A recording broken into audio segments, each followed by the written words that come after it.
rock. Jimmy Juice Podcast, man. Let's go. Figgy Feed, best in the world, that's what he do, know what I'm talking about.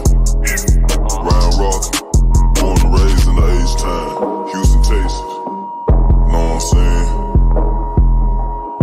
Let's go.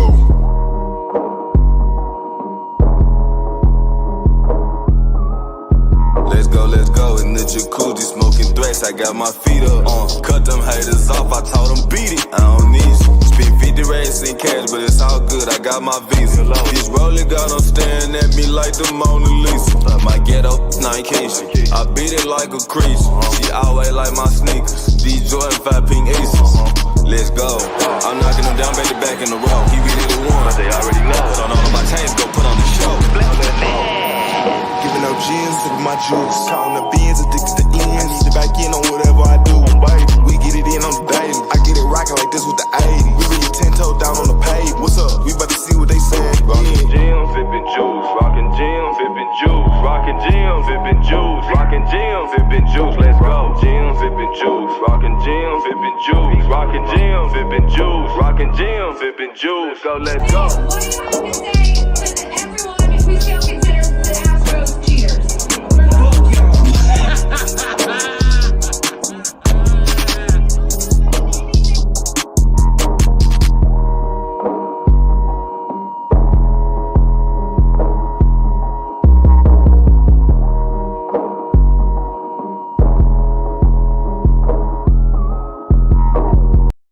Oh, yeah.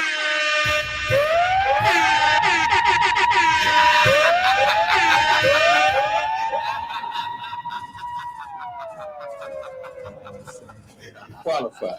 The hogs, the hogs,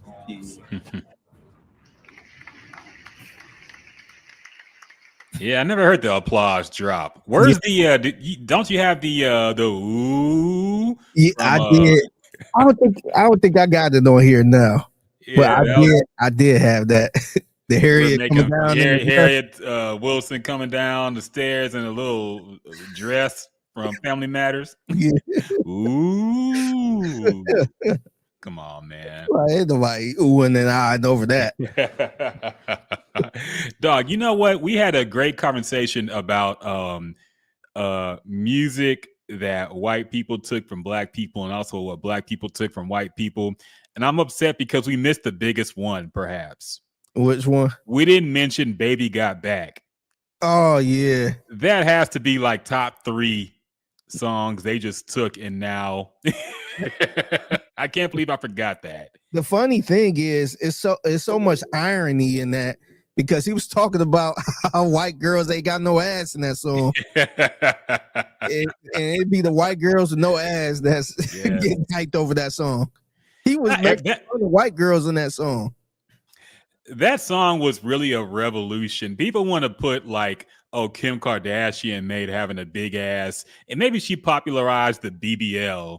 But I think that song taking off really made all races appreciate ass more.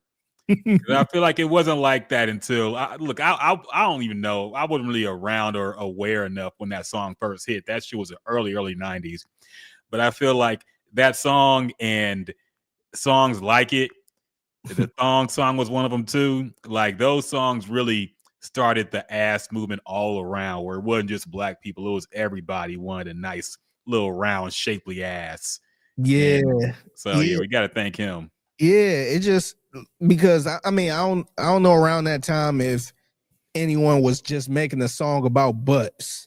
And this was the song that was just everything about the song was just about ass and just raving about having a just being impressed by a big old ass. And it was cool, man. Now it's just like man, everybody want an ass now. Yeah, and you can't even play that song seriously anymore anywhere. It's gonna be at every white people party though. They're gonna have that song at some point. Yes. And also Skee-Lo, I wish I was a little bit taller, was one too that they love. So we missed a few that I was thinking about it. And I was like, how do we forget Baby Got Back, man? Damn. Yeah, we're missing a lot more too, probably. But yeah, we might have to revisit. Yeah. What's up, everybody? Welcome to another exciting edition of Gyms and Juice on a Football Friday. We're saying that again now, apparently officially. Football Friday is back.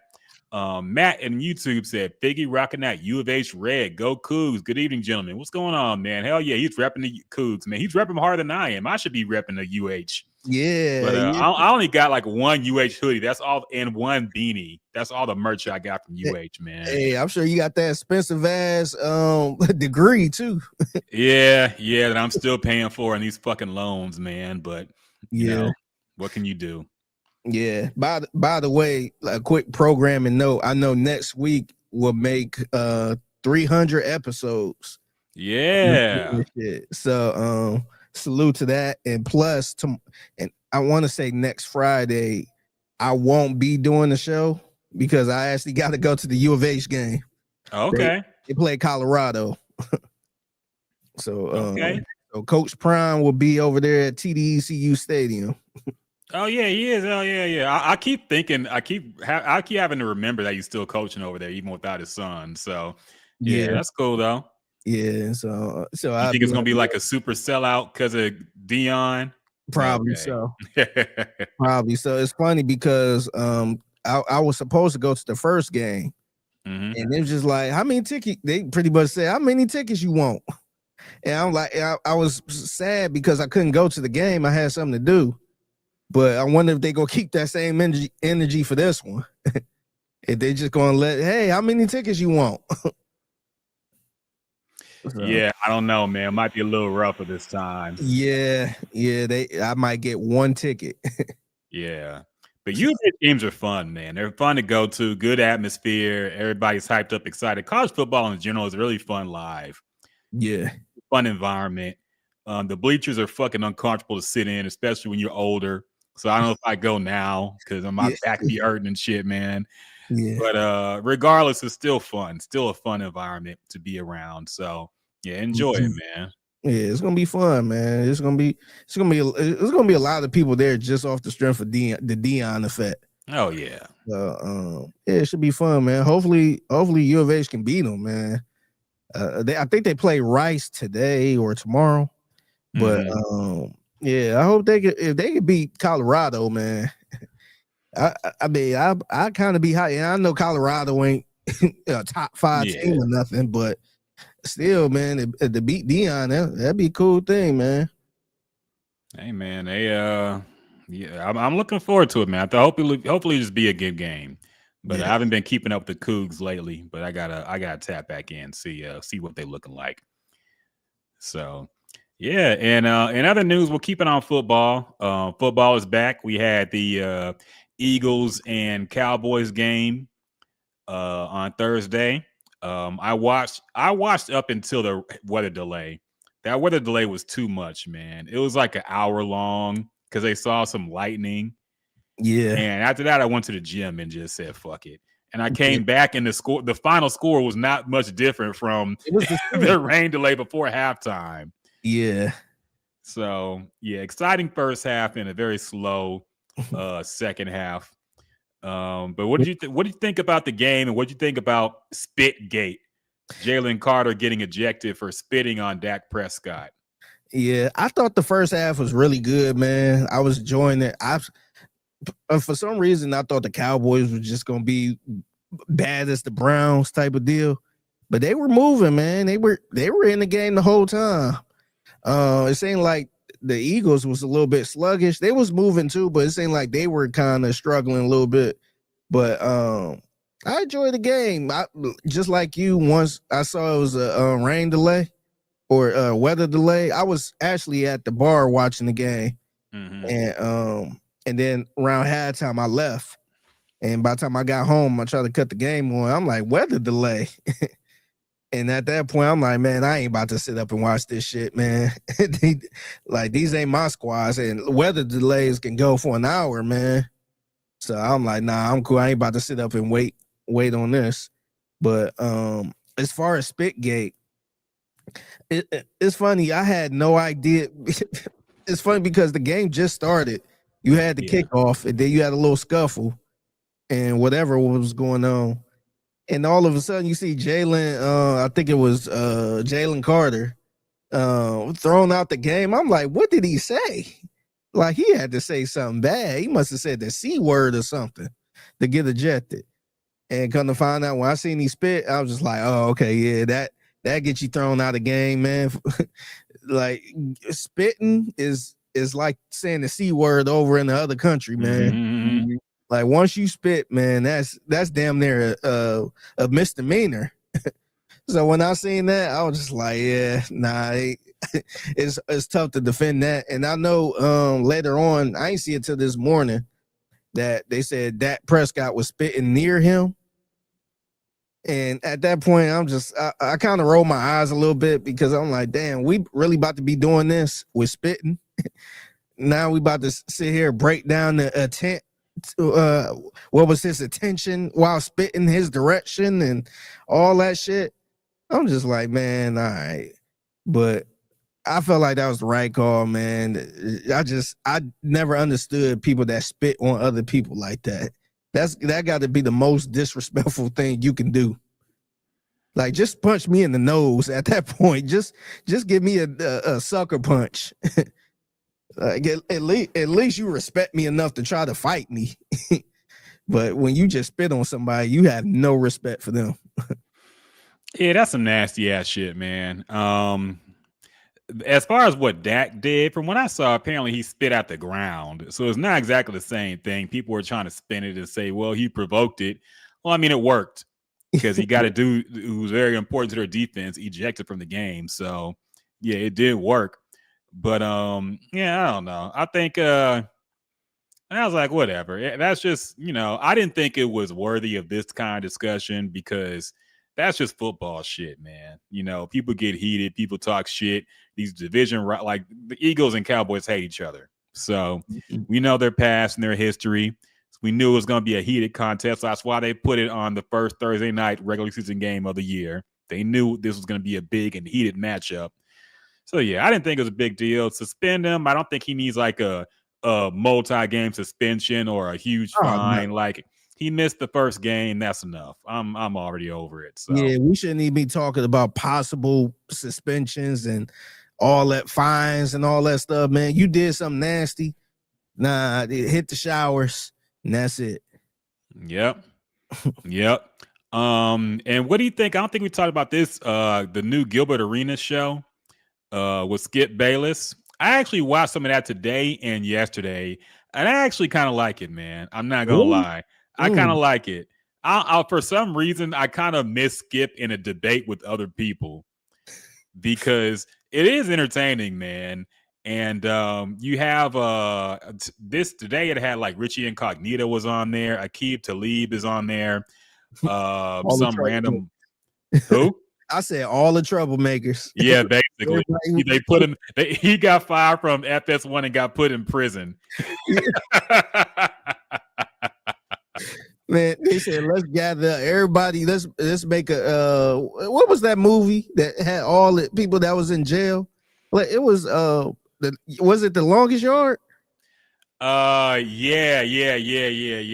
It was pretty much everybody that was in prison, and let's make a team out of it. It'd be a good team. Yeah. Who else they missing? They got to get who else should be in that bitch? I can't think of nobody now, but they got to get some more troublemakers up in there, might as well go try to get Shannon Sharp. Yeah, I mean, so yeah, I actually kind of like the show, man. I didn't think it was that bad. I think Gilbert Arenas, you could tell around certain people he's more well behaved. When you see him around Stephen A. Smith, he's a lot more well behaved than he is around just his friends on his regular show. So yeah, I actually kind of liked it, man. I can't lie. I'm not gonna be watching it every single day, of course, but it's not bad. It's not terrible. Okay. I'm gonna have to check it out then. It's funny because I was talking to somebody about Skip, and my first thought was, damn, man, this is going out sad, because Skip was like up there, probably like top 3 sports personalities at one point. where you got to see what Skip thinks about this. He was one of the people where you like, man, I got to hear what he got to say about this. And then now it's like, damn, he's doing a YouTube show now with Gilbert Arenas. And at first I was just like, damn, man, because I felt like with his talent, he could easily just get back on a major network. But I know some of the issues that been going on in the workplace. I figured that might be an issue with other places. And I was thinking about this. I'm like, damn, it would be perfect for him to possibly link back up with Stephen A. But there's no way in hell ESPN going to bring him back. And I don't even know Stephen A. going to fight for him to try to bring him back. I think Stephen A. like it how it is now, where it's pretty much the Stephen A. Smith show and Friends. But I thought that would have been dope just to kind of have that type of feel again, because I don't really care for First Take now. It just seems like it's too much going on, too many people. I like the old school way where it was just two people and one referee in a sense. Just, somebody like a Molly or Kerry Champion just kind of, giving them the topic and they just go back and forth. I kind of miss that type of deal. But I'm like, damn, it would have been perfect for him to go back to like an ESPN and do something. But I think it's just the shit that been going on with him off the like in the workplace. ESPN ain't about to let that happen. Disney ain't about to let that happen. Yeah, and even when he first got let go, everybody speculated he might come back to ESPN. ESPN immediately put out a statement saying that they weren't going to hire him again and they wish him the best. So yeah, he's not going back to ESPN. He really doesn't have a lot of choices. I think he thought his solo YouTube channel would do a lot better than it's doing. I don't think anybody wants to see Skip Bayless just read takes off a paper in front of a camera. Like, we don't care that much. We want to see you against some niggas, all right? We want to see you versus black athletes or black loudmouths, okay? Yeah. There's got to be some kind of duel going on with Skip. I don't want to hear him just go off on the Cowboys and go off on LeBron by himself. We don't care that much. Put your glasses back on. Really thinking about it, that was the beginning of the end for both of them. It was. It was. I'm sitting there thinking now, since they did all of that shit, like let go all the shows on FS1, I don't even know what's over there now. I think the only person I know over there still is Nick Wright. Yeah. Whatever show he got going on, but I have no clue who's over there now, man. They did like a big purge. Yeah, I heard they were bringing in some like Barstool type people. But I haven't been watching enough to know. I don't really care, man. Yeah, like I never cared for Barstool like that. Yeah, those days are of getting up and watching, a sports show to start the day is kind of over. Most I'll do is I'll be bored. I'll scroll through YouTube. I'll see a clip of somebody talking about something. I'll clip and watch it. It's like an 8-minute video, and I'm like, okay, I got enough. Yeah, that's enough for the day, man. You know what's crazy though? I feel like times done changed so much, because me working in sports, I don't cut the TV on to watch Sports Center or Get Up or anything like that anymore. I did for the first time in a long time. I want to say Thursday, I just cut the TV on, was eating breakfast, and I just cut it on, and I'm just like, who is these people on here? They just had so many rotating people, and I don't know. I just wasn't really interested like that. But it's crazy how times have changed. You had to really, first thing waking up, you will turn on ESPN, and now that ain't even the case. Now the only time I really go to ESPN was like when the big trade happened, when Luka got traded. I actually went to ESPN. I wanted to see the real reaction, and nothing was on. I'm like, man, they had other programming. I'm like, what the? And then eventually they brought in who was it? Windhorse, and they was just reacting to it. That's the stuff I miss, when big shit happened like that, and you could just go to ESPN and they already talking. They blowing out their whole breaks and all that shit just to react to it. And I think they just did that with Micah Parsons too. But I'm like, damn, man, I don't. It felt like I don't really need it like that now. I'm cool with just getting a little clips. Dog, it was like that when Kobe died too. When the Yeah. news broke that Kobe died, there was no lot. There was, I think, ESPN was airing some, I don't know, It some was the out of Pro market. Bowl. I think it was like Yeah, the Pro Bowl or something. it was. I think it was some other sport. Some I don't know what the fuck it was, but it was not no live news, and it took them, I want to say, like an hour plus to actually Yeah. put someone on live TV to talk about Kobe Bryant dying. Dude, I And remember this day because I think it was, I want to say it was the Pro Bowl. It was like the flag football shit. yeah, So they were just sitting there on the sideline just interviewing people. I'm like, what the I'm like, man, I'm like, Twitter going crazy right now. yeah. And a bunch of people was confirming it at this point. And I'm like, they sitting there talking about fucking the Pro Bowl and whoever sitting there interviewing somebody talking about, yeah, it feel good to be out here. I'm like, man, I'm like, whoa, what are we doing? And then eventually they cut off of it. And then that's when they just been nothing but Kobe. But I remember that day. I'm like, damn. I'm like, I guess them days are really over.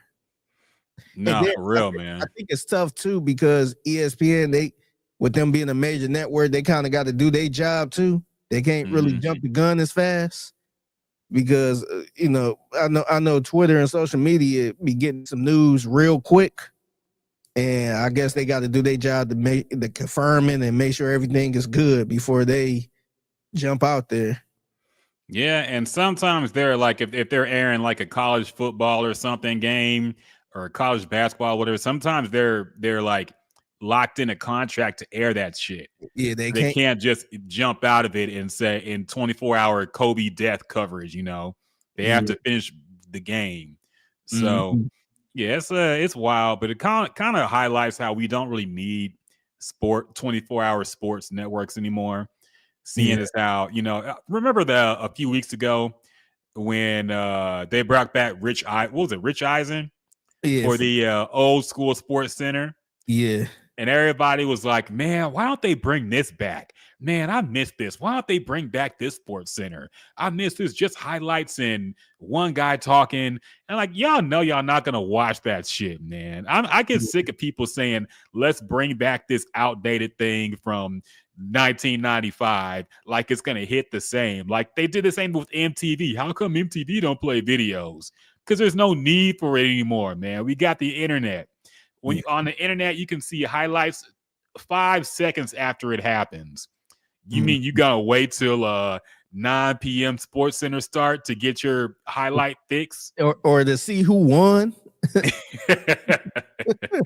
we had to watch Sports Center to see who won the game. Yes. Like, outside of our team, we had to check and see who won whatever baseball game.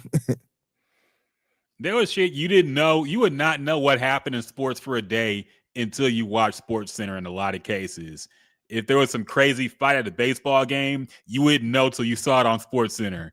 If there was a rumble in the Mouse in the Palace, unless you were watching that live, you wouldn't know till you watched Sports Center, man.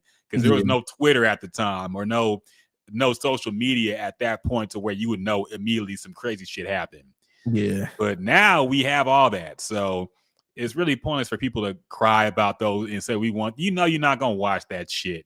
It's probably going to have the lowest ratings of any ESPN show if they bring back that format of Sports Center. So whatever. Yeah. They do the same thing with like 106 in Park. They need to bring 106. Like ain't nobody going to watch it, man. Like it's a reason why all of these people are so focused on the streams and stuff like that, like streamers. Ain't nobody, first of all, ain't nobody watching TV like that. Everybody watching stuff on their phone. Yeah. So those type of shows, you gotta, unless they steep down to the streamer level, those type of shows, you gotta be in your seat by 6 o'clock or 5 o'clock whenever it start. And ain't nobody doing that, man. Everybody on their phone. A lot of people don't even have cable. So I just don't see that type of stuff happening. And as far as the Rich Eisen on Sports Center, I heard it was really good, man. You could tell that's the other thing. Like, I don't think it's gonna come back for good, but it kind of show you the difference between like that old school talent, somebody that was just so good back in the day. He could come back and do it. You can see a difference between that and Sports Center right now, just regular person. And that's no disrespect to the people who do it now. But you can see that old school feeling with him just going through the stats and the highlights and stuff like that. It's like, damn, he was really good. It kind of make you appreciate that and show you what we had back then versus now. But I just don't think people gonna consistently tune in to see Rich Eisen if he was on every night doing that. Nah, because I think they'd watch Scott Van Pelt, because I think Scott Van Pelt's really good at that too. I think sometimes he tries too hard to be hip and he says some corny shit, but overall I think he's good at he kind of is the last of the dying breed as far as that, you know, old school Sports Center type feel of a guy just breaking down what happened and talking stats and whatnot, and being a neutral party, don't seem like he's too on one side or the other. So yeah, I liked it from what I saw. It was a nice little blast from the past, but people I got annoyed by people acting like they'd watch it every single day if it was on TV. Y'all know y'all wouldn't, man, but whatever.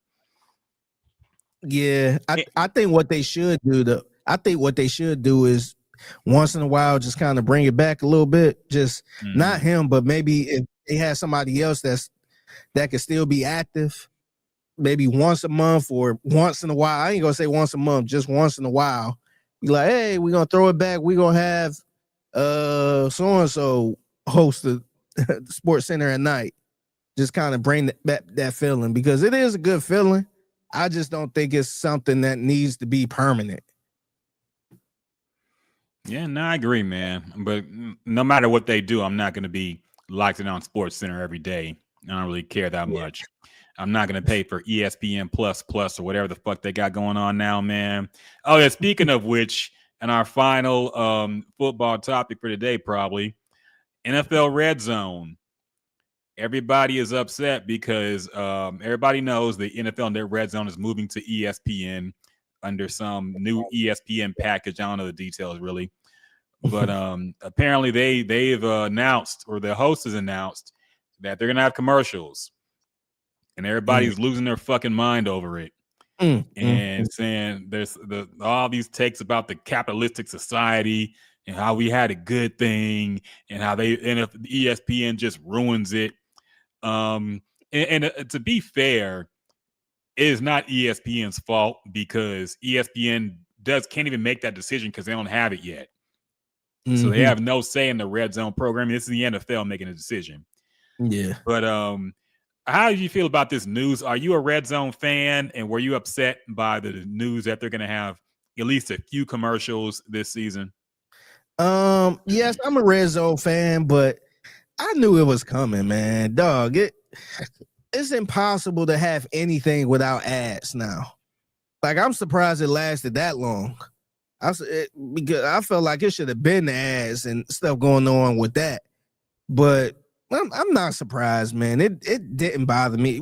Will I like commercial-free football? Sure.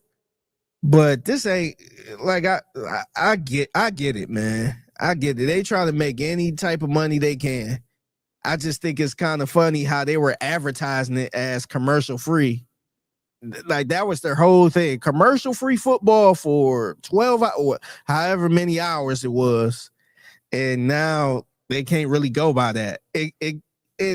This kind of reminded me of something that happened to me a couple weeks ago, when remember a couple weeks ago I had to work in Galveston. Yeah. And had to I left something, had to go back and forth. So I spent like 3 or 4 hours on the road. But after I finished, I had went to a Wingstop that was right by my storage unit. And it was like, I kid you not, it was like 11:22. I remember this. It was like 11:22. And you know, Wingstop closed at midnight. They advertise that shit all over the place, over till midnight. I get there and all the chairs is up. You can tell they've been cleaning up. They getting ready to close it up.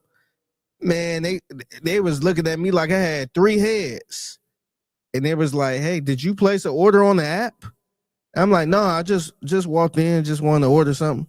I'm like, I'm sorry, we're closed. We're not taking any orders. We start taking orders at 11.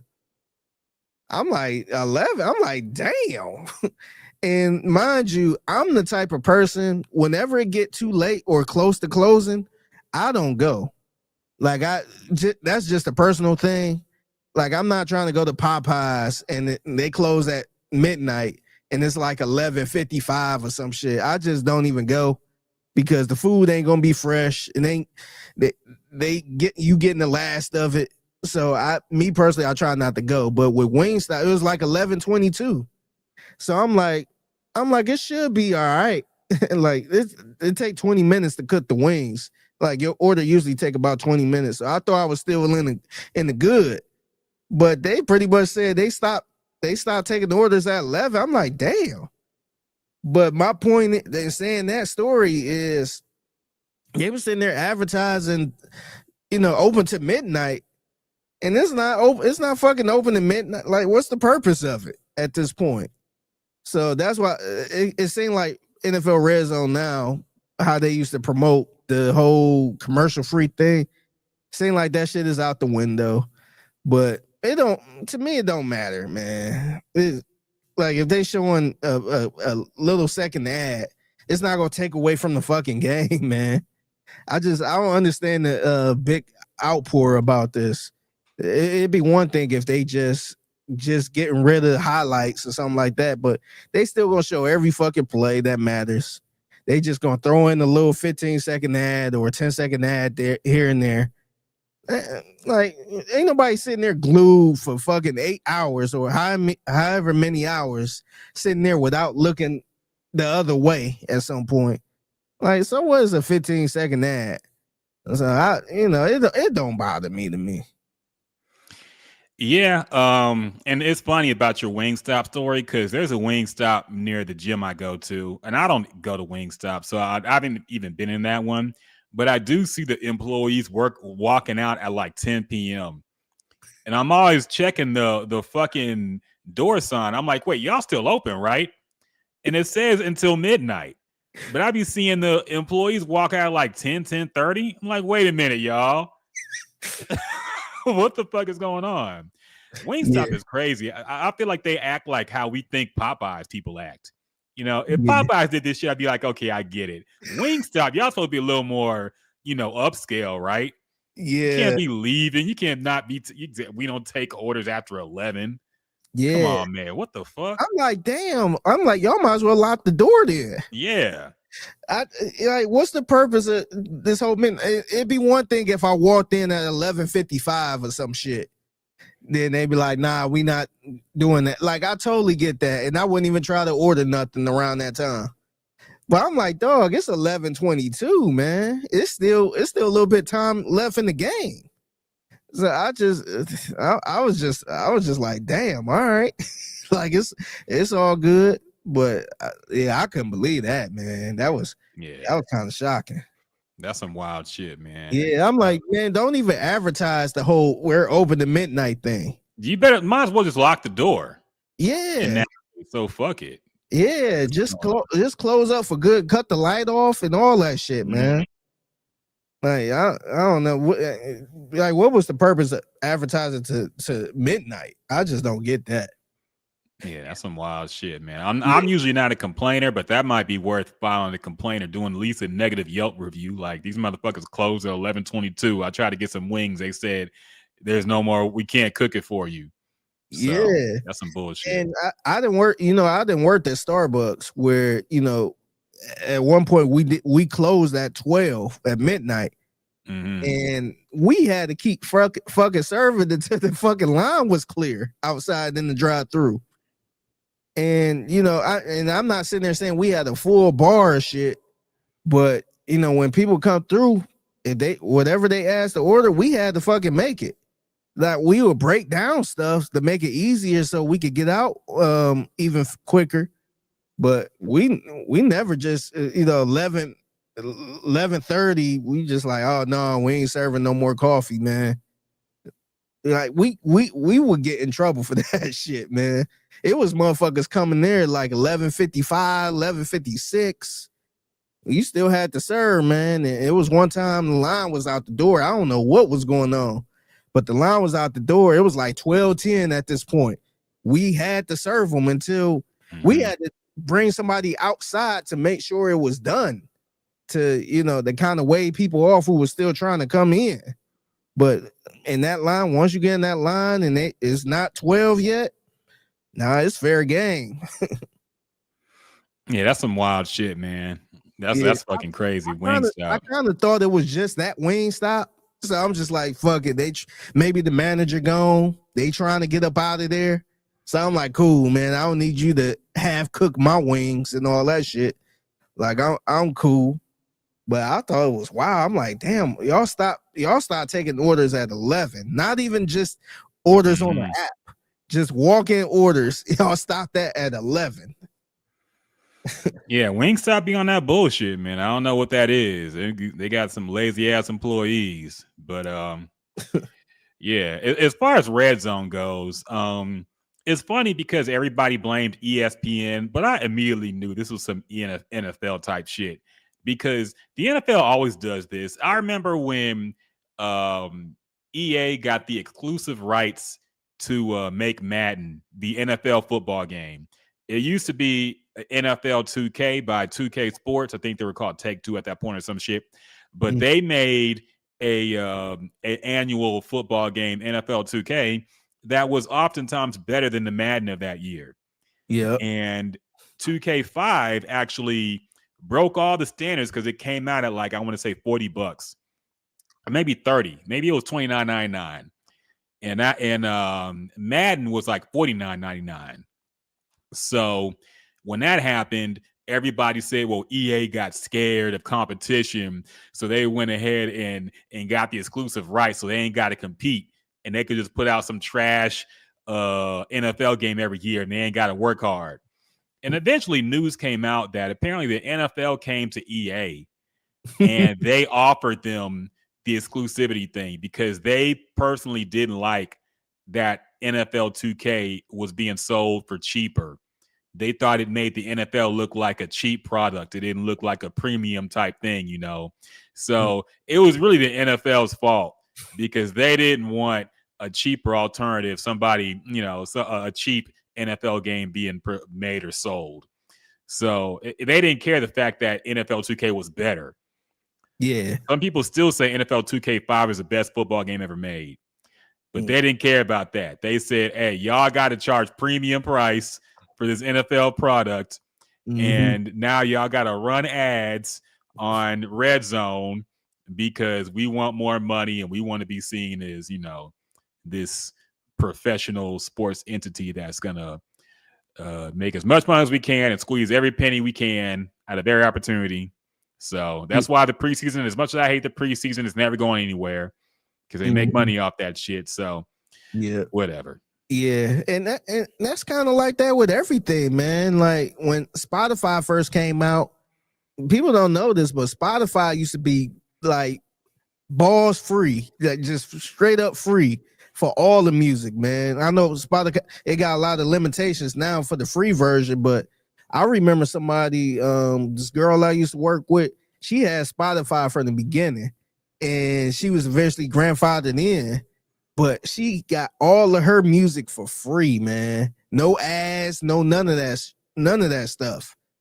And eventually, Spotify is what it is now, where it's kind of like a Pandora a little bit with ads. Like you get a whole bunch of ads and all that stuff, and can't skip songs after a while and all that. Yeah, like she ain't had to go through that, man.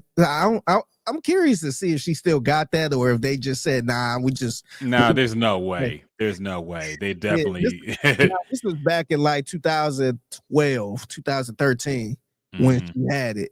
And she said, hers is free and she get everything because she had it from the beginning.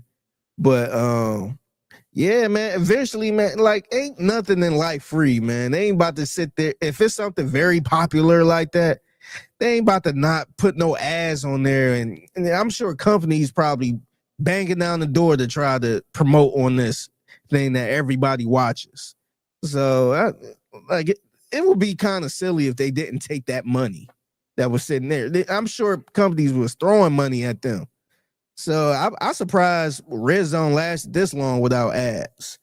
So it's not surprising, man. I don't care. Even if they did full blown commercials, man, ain't nobody giving this shit up. Like, what else you gonna do? You just gonna go from game to game? No, ain't nobody giving this up. Yeah, only thing is, I think they might go ahead and fire that host because he's the one who came out and said that it's gonna have commercials. They didn't make an announcement about it. I'm sure. Look, if they just did it, I'm sure not that many people would have actually noticed. Because apparently, I think Nick Wright said this. They had some commercials last year, and nobody made a big fuss about it. But this year, I guess it's going to be, on every game and not just a few. But he was on Pat McAfee, and he made a big deal about how the intro was changed and how he's just going to say so and so many hours of football starts now instead of commercial free. He made a big deal about it and he blew it up. So they might say, well, fuck this guy. He might get fired. So I don't know. Yeah. Hell, I think they was talking about somebody else doing it anyway. When it came to the ESPN deal. So I don't know. It could. His ass out. He blew up the spot, man. They getting his ass out of there. Brought all the things. They got Adam Schefter running interference, trying to fucking downplay it. Well, actually, the commercials will only equal about 2 minutes of the 4-hour runtime, and it'll be in 15-second increments. I'm like, all right, man, just admit you had to put this story out because nobody gives a shit. Just admit you a company man. That's all. Yep. So there you go. That's the big controversy in the NFL right now is Red Zone having commercials, and personally, we don't really give a shit. Whatever. Y'all live. New releases. There was some new music that came out. New music. What do you think about the new? Have you seen the Lotto and Ice Spice new video? A song called Yak. Apparently, and I forgot they even had beef, but I'm not surprised because every female rapper got beef with each other at this point. So I'm not surprised. But apparently they did it the beef. They got a new song together. They've released a video, very sexy video of them doing some half-ass wrestling and playing with each other, some pseudo lesbian shit.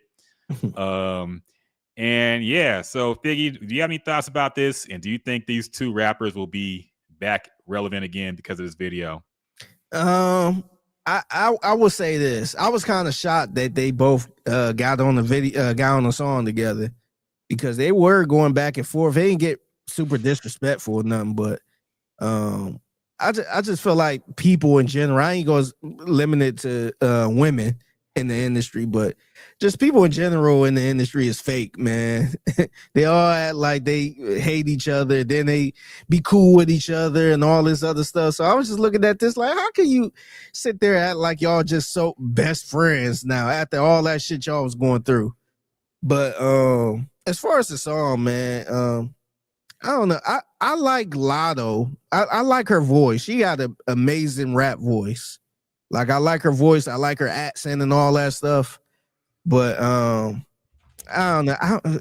I ain't really care for the song as much. It was a cool. I'll say this. I feel like the song is cool if you in the club.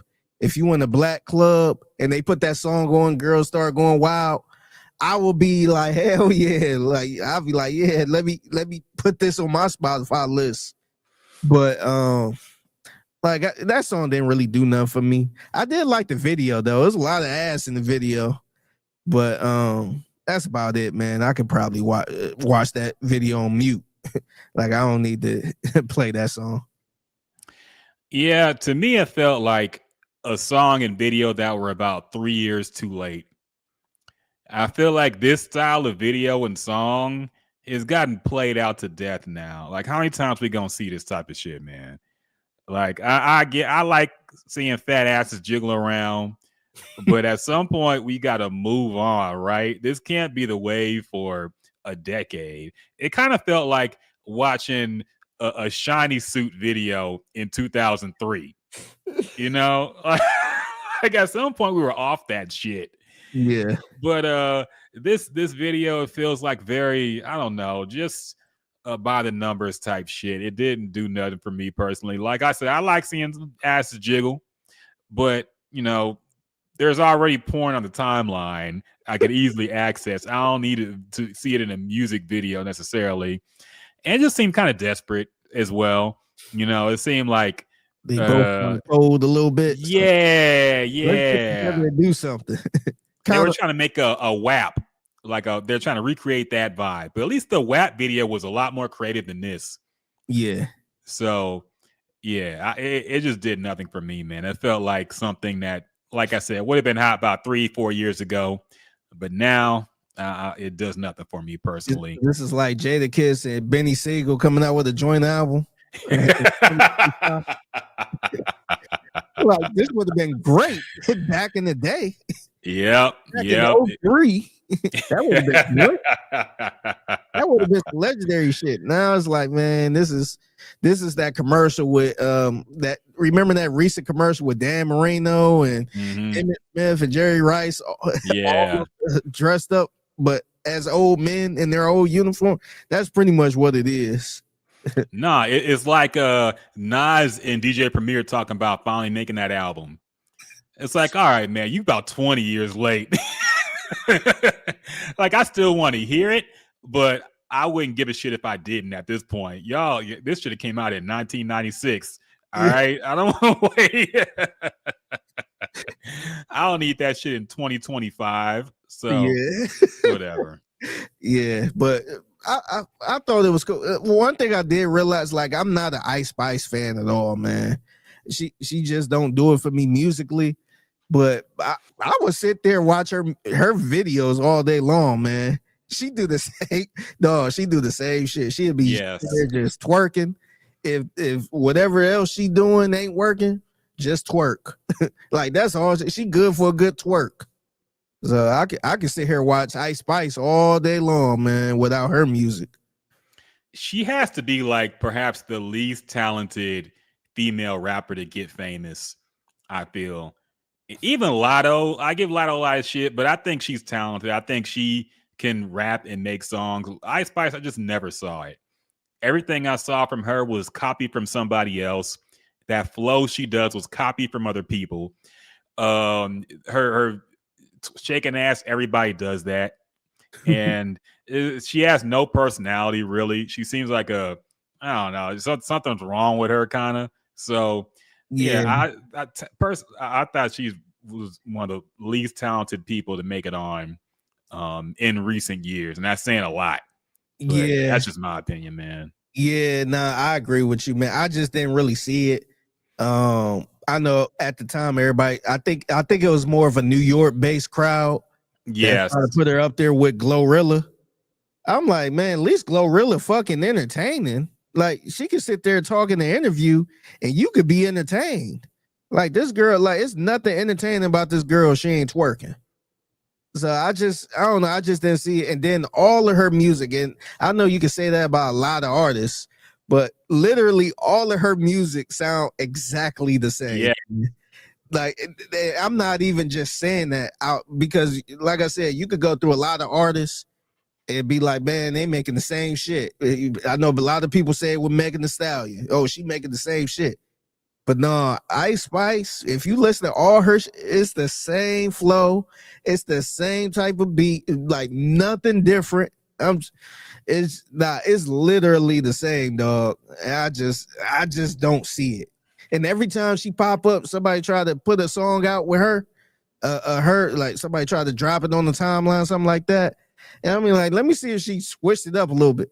It'd be that same shit, man. I think people kind of bullied her from stop talking about pooping all the time. Yes, no, they 100% did. In Eating Oats, she used to talk about eating oats a whole lot, and then she stopped because people called it out and said it enough. Yeah, she always talking about Dookie in her songs, man. Yeah. I'm like, man, how is she still hanging around? And then salute to fucking Taylor Swift ex-boyfriend who said some shit about her on the podcast or some bullshit. Yeah. And now her run is extended because now she hanging out with Taylor Swift. Well, she was. Yeah, I think that's over now. Yeah, That was just to get some heat off. Yeah, no, I'm talking about at that time. At that time, now her run is extended a little bit because now she's on a song with Taylor Swift. And I'm just like, man, like Taylor, this wasn't even worth it. You ain't even had to do this. You could have just, have her come to the game and watch Travis Kelce and call it a day, man. You ain't even had to do no music with this girl, man. Yeah, honestly, I thought that was going to get her out of here because remember at that time, she also started losing a lot of weight. And I was like, she might be trying to gear up for some kind of pop star run or something. I don't know. But then she ended up right back where she started, kind of, with this kind of video and this kind of music. So, yeah, I don't know what it really did for her, but whatever. Yeah. So, yeah, that's that video. If you want to check it, it's around, but it's whatever. It's what you think it is. Probably by seeing who's in it. Yeah. Also, Drake dropped Iceman Part 3. And to be honest, I heard a little bit of the song and I didn't really care for it. So I kind of shut it off. But did you hear it? And are you getting hyped up for the upcoming Iceman album from the Iceman himself? Yeah, so I did hear this song, and I got to be honest with you. And let me be clear, I'm not like a Drake stan or anything like that. But I heard whatever the song was he dropped. I heard the first, I want to say it was like 46 seconds, and he was kind of on that Drake timestamp type of rap. Mm-hmm. I'm just like, okay. I'm like, oh shit. I'm like, oh, he ain't playing around. It was kind of like a slower type deal, but he was just, you could tell he was on this conscious rap right there. I'm like, okay. I'm thinking like, oh shit, like y'all really did piss Drake off now. Like he's back on that conscious shit. And then after the 42nd, Drake is good with the beat switch up. Then it switched up to something like I don't want to call it a trap rap, but it switched up to something current where he was kind of doing just the same shit he been releasing the last few years. Where I'm just like, what? Well, like, why did you switch this up? He gave us 46 seconds of that conscious rap, and then he just got into the regular young nigga bullshit he be on. And then I think the beat switched up like 2 more times after that, where it just kind of stuck to that. I'm just like, man, this ain't it, man. I'm not even excited. I'm not the biggest Drake stan or anything like that, but I'm not excited for this album, man. Like this, and we always do our jobs by listening to whatever he drops so we can kind of react to it. This one, if I didn't have this podcast, I probably wouldn't even go to it, man, unless somebody come up to me and be like, yo, I understand that you felt how you felt about Drake, but you got to listen to this album. It's really good. You got to like talk me into this album because I'm kind of worried for him a little bit, and I feel like the timeline is kind of speaking on it too. You see a lot of streamers now I think I saw Kai Cenat saying he wasn't feeling it. I think he called it ass. I think he said this shit is ass and he can't fake it. And yeah, I think to me it seemed like Drake is going in circles. He's kind of doing the same shit now. And I'm like, I don't know. It just wasn't it, man. And if he was to drop this album soon, I wouldn't be excited. I don't know how many people would be excited for this. I ain't talking about the Drake stands. The Drake stands going to eat up whatever he put out. But as far as just like a general music person, the last couple things he put out, I like the first song. What Did I Miss? I like that one. But outside of that, man, it just nothing really impressed me with this, man. I think I think he really needs to probably take a step back. I thought he was going to take some time off, but I think he really need to take a step back and just maybe take a year off, maybe do a couple features here and there. But he got to go back to the drawing table, man, because all of this shit is sounding somewhat the same now. Yeah, and to be fair about the Kai Cenat thing, I think that was personal. I think he got some beef with Drake because Drake has been hanging around Aiden Ross, who is he dipped out on this. They supposed to do something together too. Yeah, I think Kai was supposed to direct a video off the that last album that Drake dropped with what's his name, Party Next Door. Oh, I wasn't even talking about that. I ain't think about that one. I thought Drake and Kai Cenat was supposed to do like a special stream or something. Like he's supposed to hop on the stream and then end up getting canceled. Yeah, I think so. But I also remember he was supposed to direct a video. I think Drake made that offer and it didn't happen. But Drake is also real cool with Aiden Ross, who is not cool with Kai Cenat. Like they've been going back and forth for a while. So it's like that's his op, I guess, or whatever. So yeah, because when I saw that, it was like, okay, even if he didn't like it, if he was cool with Drake, he would have faked it. He definitely would have faked it. I've seen Kai fake some shit. I remember seeing him listen to the music by Playboi Carti album, and that first song pop out. You could tell he didn't fuck with it, but he was still nodding his head like it was cool. And I'm like, all right, man. So I think that was probably personal beef he got with Drake. So I can't take him too seriously. But I will say I'm a little sick of this rollout already for the Iceman. Just put the album out, man. I don't need 3 fucking hour-long streams on YouTube hyping up the album and all this symbolism and all trying to be creative. I guess he's trying to get in his Kendrick bag, trying to be creative with all the symbolism. And what does this mean? People want to break down the video like they care about Drake that much, you know? So just put the album out. I'm getting tired of the rollout. The songs playing in the background and shit. Just drop the album when it's ready or just chill out. Cause I don't the rollout has gotten old to me. Like you, I like the What Did I Miss one. I still play that song sometimes. But this other stuff, I'm over the rollout, man. Just drop the album or keep it quiet. Yeah. How do you feel about this? Because this kind of been going over the timeline too. Because I think a lot of people was talking about how it was rumored that he was going to drop tonight pretty much or on Friday. And then all of a sudden you get another Justin Bieber album. Yeah. You get another Justin Bieber album. And I saw a lot of Drake fans pretty much celebrating because they're like, oh, UMG, he did a pump fake to UMG and they threw their cars out. He ain't even dropping the album and all that type of stuff. Like they celebrating like it's a damn win over this. But what do you think of that? Do you think he's trying to play a little bit to see when he gonna drop his album and maybe trying not to drop whenever somebody else like a Justin Bieber or Taylor Swift drop?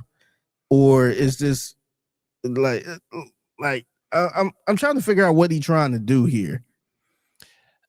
How can you pump fake the label you're under? That's my question. They have to know when he's dropping, right? And so there's no way he could surprise them and them not know the album is coming. Yeah, and then like how is that a flex? Like you are in a bad situation. If you feel like you gotta and then too, you like, dog, are you really trying to dodge Justin Bieber? Like, dog, you supposed to be the best rapper in the game, man. They got him up there. They got him at pop star status at this point. And you sitting here trying to duck Justin Bieber? In 2025. Yes. Like, how is that a flex? People should be moving out the way whenever you drop. You should be able to just put out a date and people move out the way.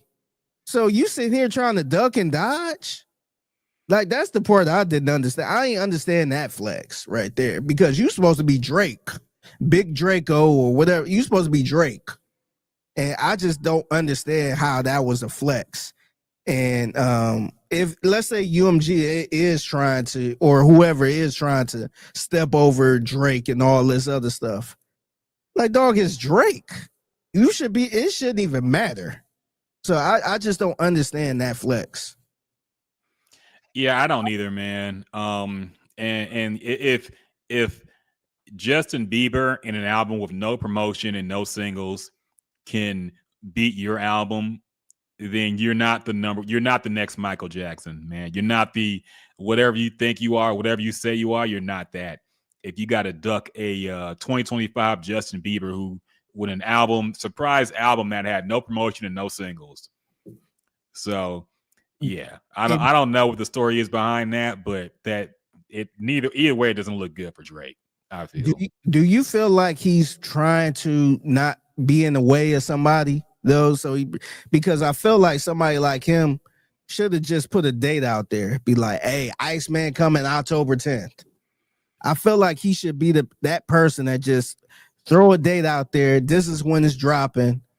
Like, I don't give a damn. But it seemed like he is pump faking a lot, where he said, "Hey, something might drop tonight," and then it's just one song. It seemed like he's trying to fill it out, because I think we're getting into that crunch time where Cardi B is right around the corner. I don't know when she's gonna drop. I thought she was gonna drop last month or this month or whatever, but Cardi B is around the corner. You got Taylor Swift dropping in October. So I'm wondering if he's just trying to pick that little pocket where nobody is dropping so he could just have that number one album, number one songs, and beat Michael Jackson. That's probably what's going on, but that's also why I hate the streaming era. That's why I'm sick of this shit, because I remember back in the day when there was a hard street date for new albums, especially from the biggest artists.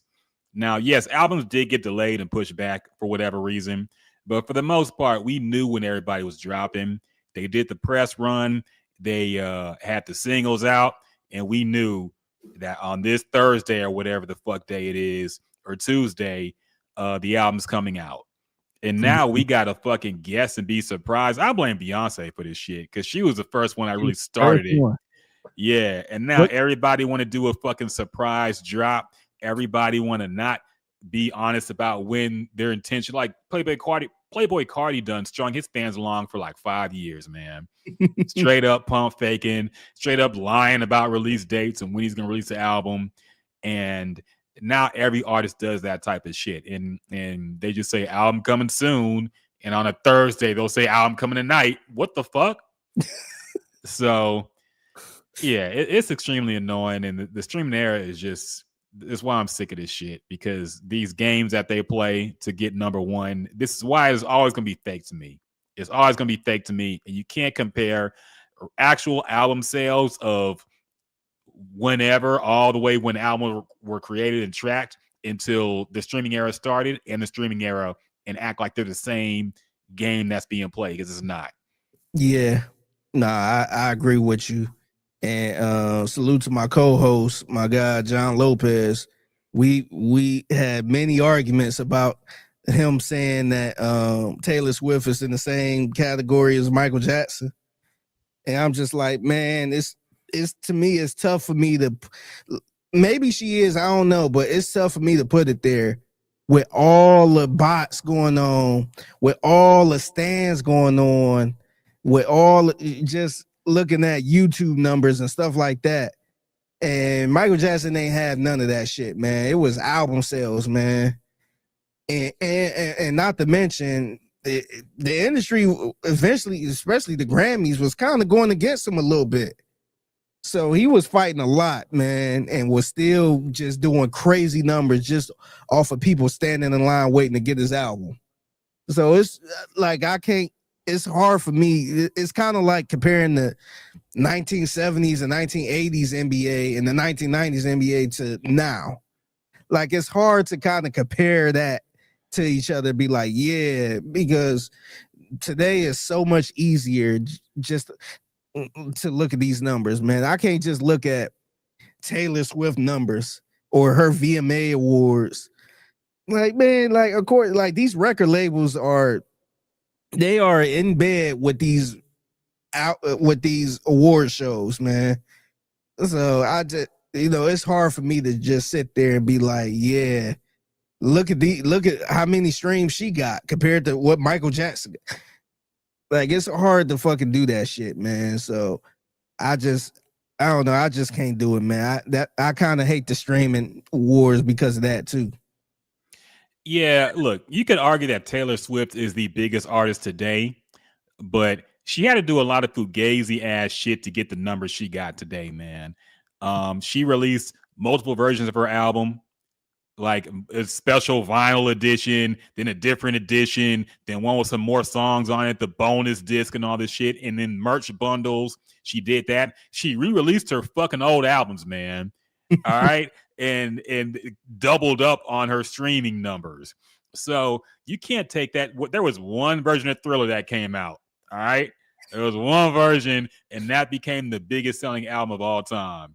All right. Yeah. He did not immediately put out a remix album or a fucking special edition with more songs on it.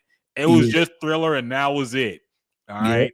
So until Taylor Swift just does something like that, you cannot say she's up there with Michael Jackson. Another thing, people play with Michael too much, because I saw John B. I don't know if you saw this shit. John B. said that Chris Brown is more talented than Michael Jackson. And this is another debate I'm getting about sick of. I was waiting. I was going to hold this one until maybe Jasmine comes back and we have her on, because I feel like she'd argue this point and I have to beat her down with facts. All right. There's nothing that Chris Brown does better than Michael Jackson except do a backflip, or the new dances that he wasn't alive to see, like the fucking crumping shit, that goofy ass shit, and the cat daddy. Yeah, Chris could do that better. Do a backflip to March Madness. Yes. Chris Brown is not a better dancer. He is not a better singer. He's not a better songwriter. He don't have no classic albums, really. Let's fucking be real, man. He has songs that stay in rotation, classic songs from like his first and second album. But come on, man. The fact that Michael Jackson is still the gold standard over 15 years after he died is proof that he's the GOAT. All right. If there was somebody else bigger than him, we would stop mentioning Michael Jackson all the time, but we don't. Yeah. So he's still the GOAT, no matter what people say and the hot takes they got. Taylor Swift sold more. No, because we're not using Taylor Swift as the bar. We're using Michael Jackson still. So it's still Michael Jackson. Yeah. And I'm at a point, to be honest, when it comes to Michael Jackson, let's say we got like a bookshelf. I got Michael Jackson on the very top shelf that technically probably don't count as a shelf, at the very top of the bookshelf. And then everybody else you can have your debate with, man. I just don't see nobody at the very top shelf with Michael Jackson as far as like an artist, man. Especially today, like, I don't care about your numbers and your YouTube numbers, and Taylor Swift broke YouTube for her interview with Travis Kelce and the Kelce brothers. Like, I don't give a damn about all of that, man. Like, as an artist, as a pop star, it just in general, just how people looked at Michael Jackson, don't nobody compare. I haven't seen nobody compared to that. And even with Beyonce, man, like, you can say Beyonce is kind of similar, but it's a lot of people that don't really care for her music is geared more towards women. So you might not catch no regular dude just rocking out to Beyonce like that. They know Beyonce, but I feel like Michael Jackson, man. Michael Jackson had everybody in the chokehold, man. He had everybody standing there at the TV with their hands on their hips, waiting on him to perform. That was appointment watching. I just don't know if Beyonce is that. I don't think people rush at home to see Beyonce. That's just my opinion. And she's one of the greatest, man. Like, of our time. Like, yeah, we're gonna talk about Beyonce. I just don't understand how people gotta put somebody up there with Michael Jackson. That's the same thing with Chris Brown. Mm-hmm. I just don't see people. I don't see Chris Brown never been appointment watching for me, man. Like, he's cool. I'm not the biggest fan of his music like that, but the way people talk about Chris Brown, how they could like. By the way, Chris Brown on tour currently and doing like 3 to 4 hour fucking shows, and people just acting like that's just the greatest thing ever. I'm just like, man, what?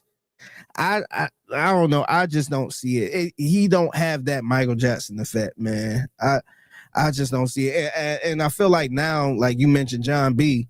I feel like now people are trying to throw the more talented, like a better dancer and better. Nah, man, don't try to be technical with it.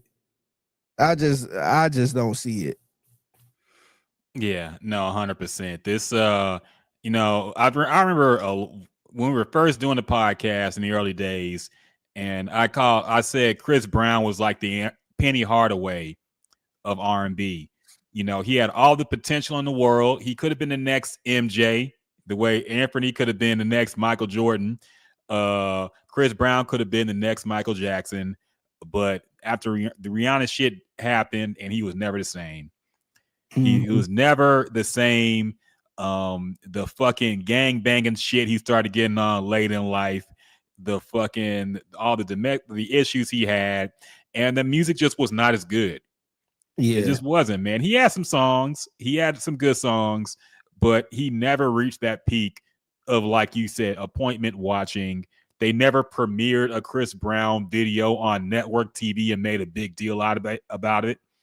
They never. You know, seeing Chris Brown, it would be nice to see Chris Brown do a dance on the BET Awards. That's all you think of it. You don't rush to the TV and say, "Oh shit, a new Chris Brown thing is happening right now." Dude, so, I remember my parents sitting there. I think it might have. I'm trying to remember if it was it was some performance. Might have been an award show or something. I remember everybody like, "Oh, Michael Jackson about to perform," and everybody rushed to this little ass 32-inch TV. Is stood there just like this with their hands on their hips to see Michael Jackson, man. I just don't know anybody today that got that effect where you got to stop what you're doing to see. Maybe I think probably Beyonce is the closest one. Probably Taylor Swift is the closest one where people got to stop and see, but it's not even that deep, man. Like, I think a lot of people and this is the other thing too, not to switch it a little bit, but with stan culture, I think people get so irritated with the stans because there wasn't no stans back then with Michael Jackson. Everybody just fan of the music. And with there were stans, but there was no online community of them. But they were hardcore Michael Jackson fans back then. See, I would call them fans. I feel like those were fans. Stans are the ones that just live their life to try to think Michael Jackson is cool with them type deal. Like, I feel like a lot of people were fans back then. But the whole Eminem thing, you seen the Eminem Stan video, that type of deal, I feel like that's around way more than it was back in the 80s. I think there is more of that going on now because it's easier to be a stan, but 100% they were Michael Jackson stans back. My mom was a Michael Jackson stan.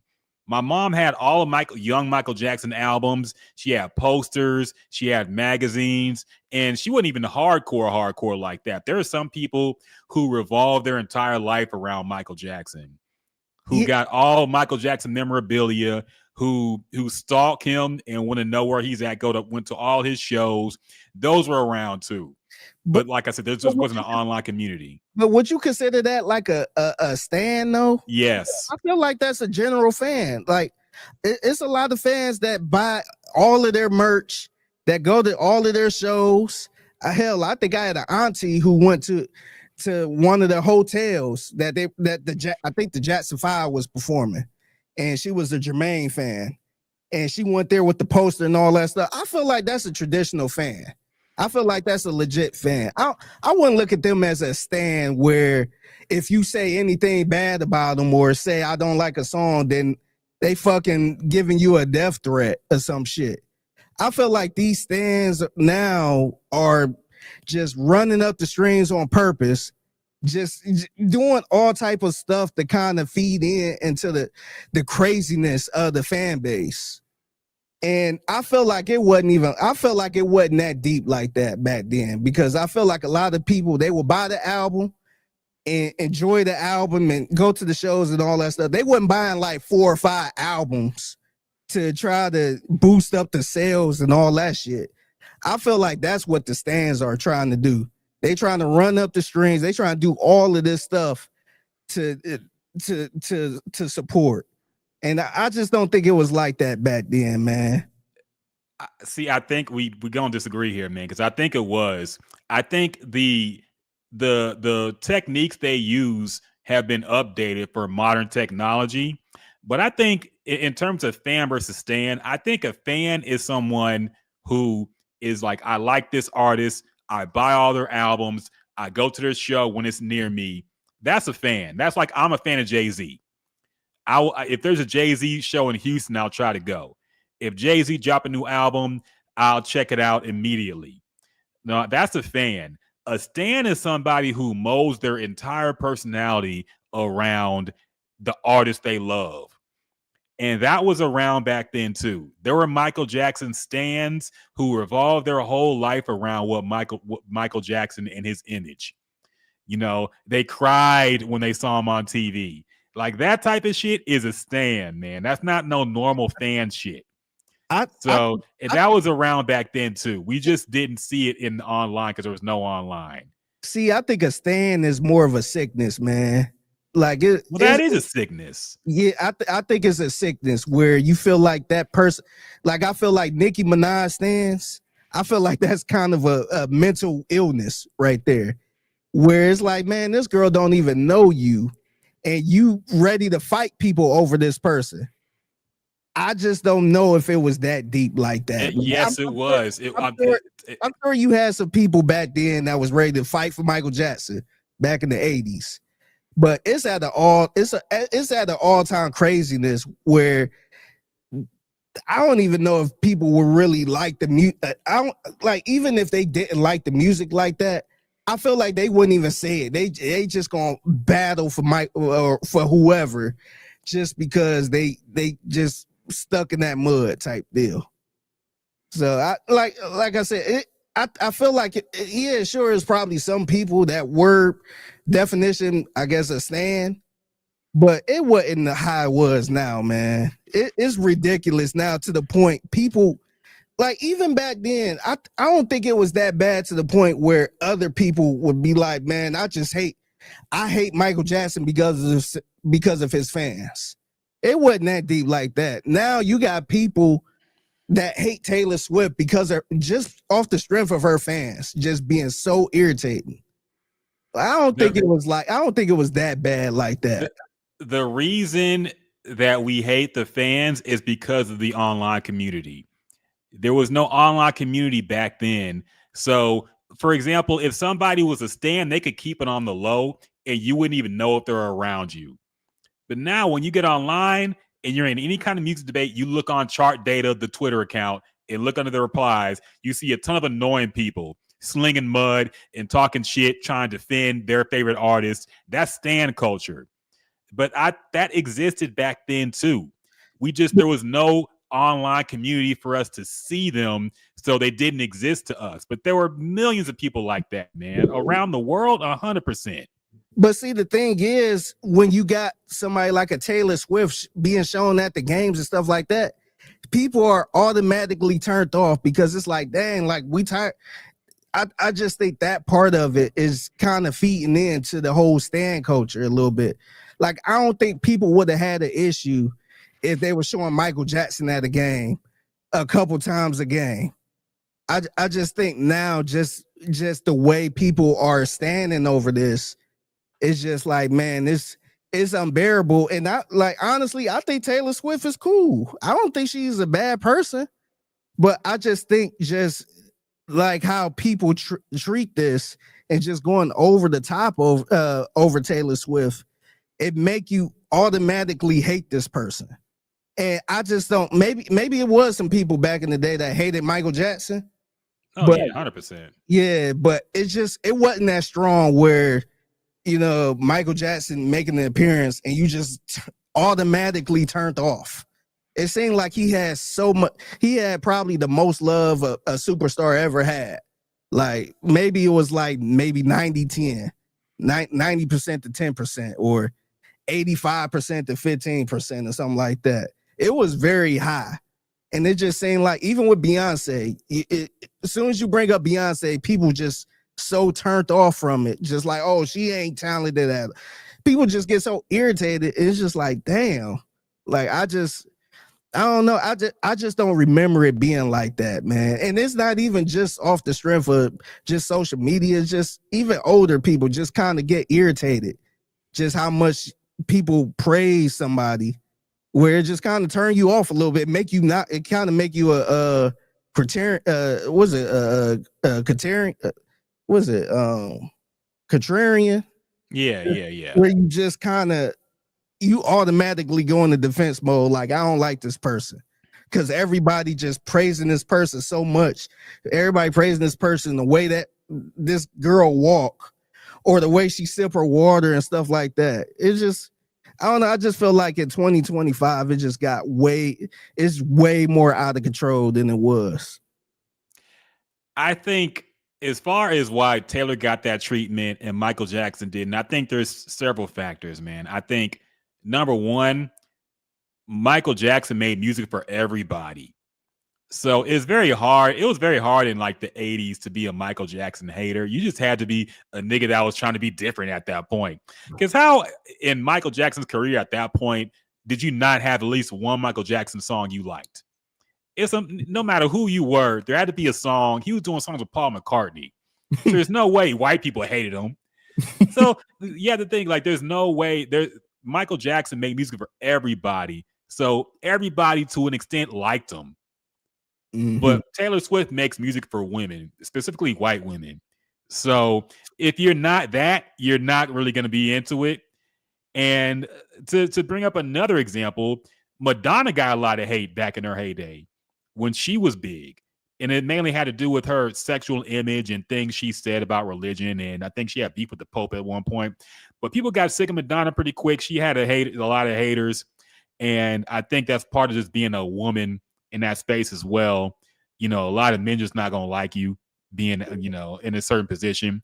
But yeah, I think Michael Jackson his music was just so accessible that it was impossible to have people who just got sick of seeing him. Because he made music for everybody. But I get what you're saying, man. Yeah. And that's exactly like that last part you said. That's exactly why I feel like nobody is better than him, man. Because say what you like, Beyonce is cool, Taylor Swift is cool, but they have a certain audience they cater to. I feel like Michael Jackson didn't have that certain audience he catered to. It wasn't like it was only catered to men or black women or white. It seemed like he was making music for everybody, man. And so that's why I don't know anybody that make music for everybody that was super talented that everybody loved. No, that's true, man. And so yeah, we're in agreement there. I don't think anybody had the unifying power that Michael Jackson had. Yeah, people over in India singing all of his English lyrics. There were villages that had no technology that were fans of Michael. There were when he died, countries that had been at war for hundreds of years called a ceasefire and shit. Like you'll never see nothing like that when Taylor Swift died or Beyonce died. Yeah, so, people try and see that's the thing. People try to fake it a little bit, like, oh, this is such a big deal. Look at these numbers. And yeah, I'm like, yeah, Taylor Swift stands. They're going to support whatever she can art on camera, and they're going to support that. And same thing with Beyonce fans. They're going to support whatever she do.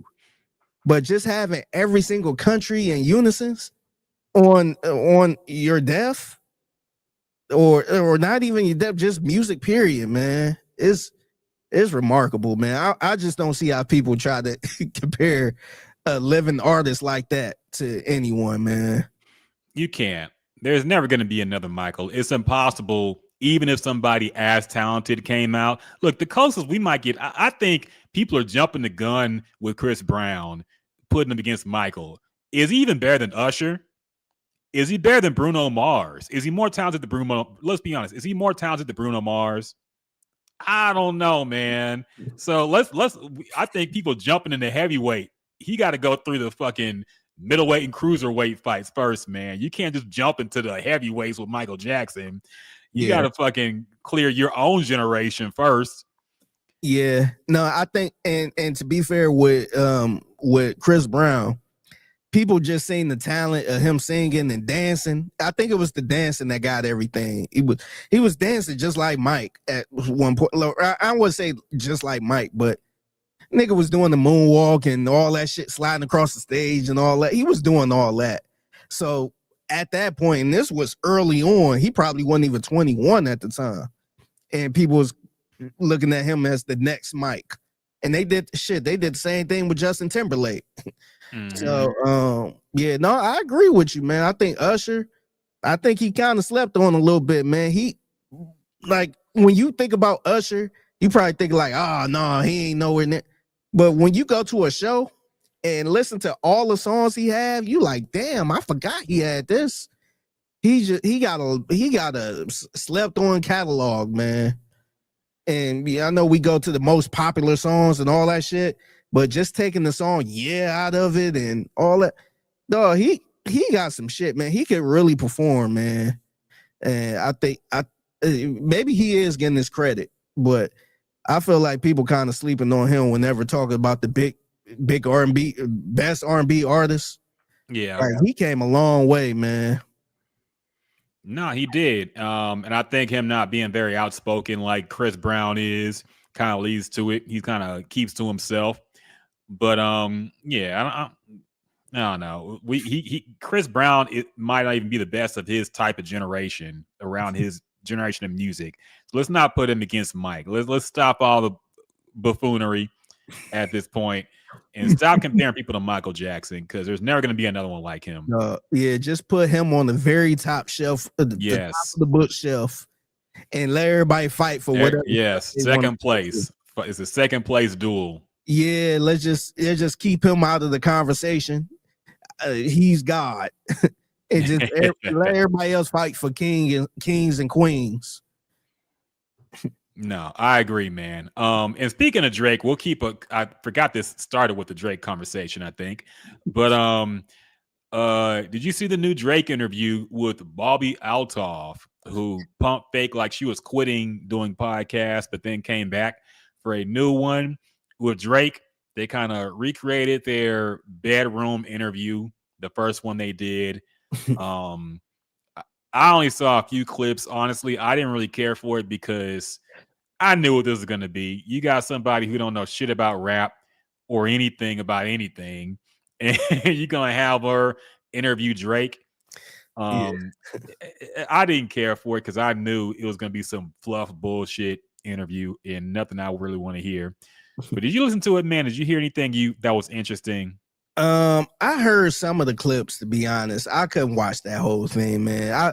I'm not really a fan of that girl. Like, yeah.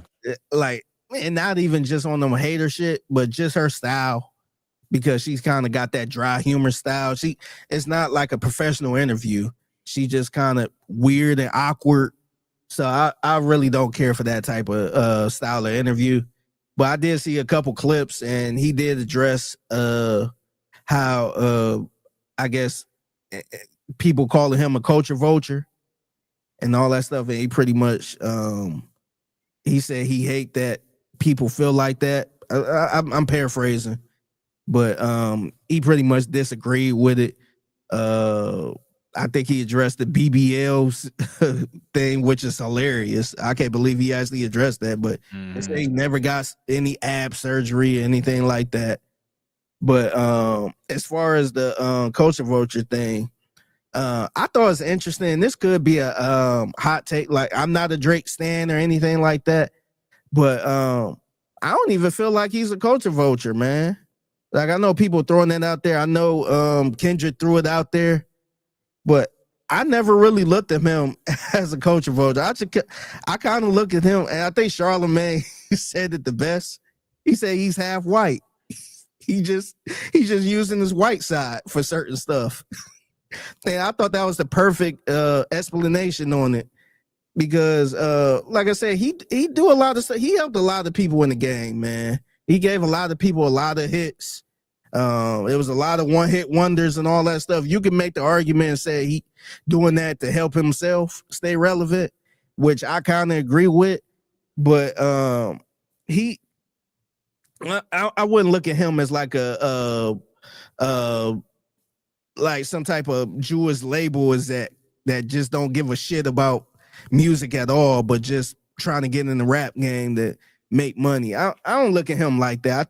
I do think he have a passion for it and stuff like that. But yeah, I thought it was interesting how that was kind of going around.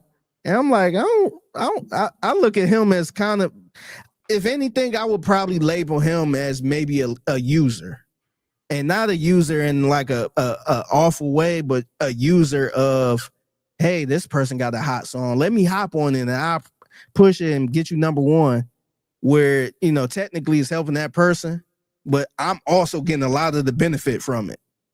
So I think he do that a lot, which is, you know, it could be smart for somebody like him to stay in the, you know, in the charts and stuff like that. But I never really looked at him as a culture vulture. I just kind of look at him as kind of a, I guess a bit of a Karen a little bit, where he, you know, when stuff don't go his way, he kind of turn to that Jewish side, that white side. So I never really looked at him as like, he's just in the game just to get money and that's it. He don't really care about the art. I do think he care about the art a lot. But we just, now specifically, we starting to see the other side of it with the suing and all that. So yeah, no, I don't think I wouldn't look, I would point at other people more as culture vultures more than him. Like, as far as the music goes, I never saw him as a culture vulture because I see him as a pop star.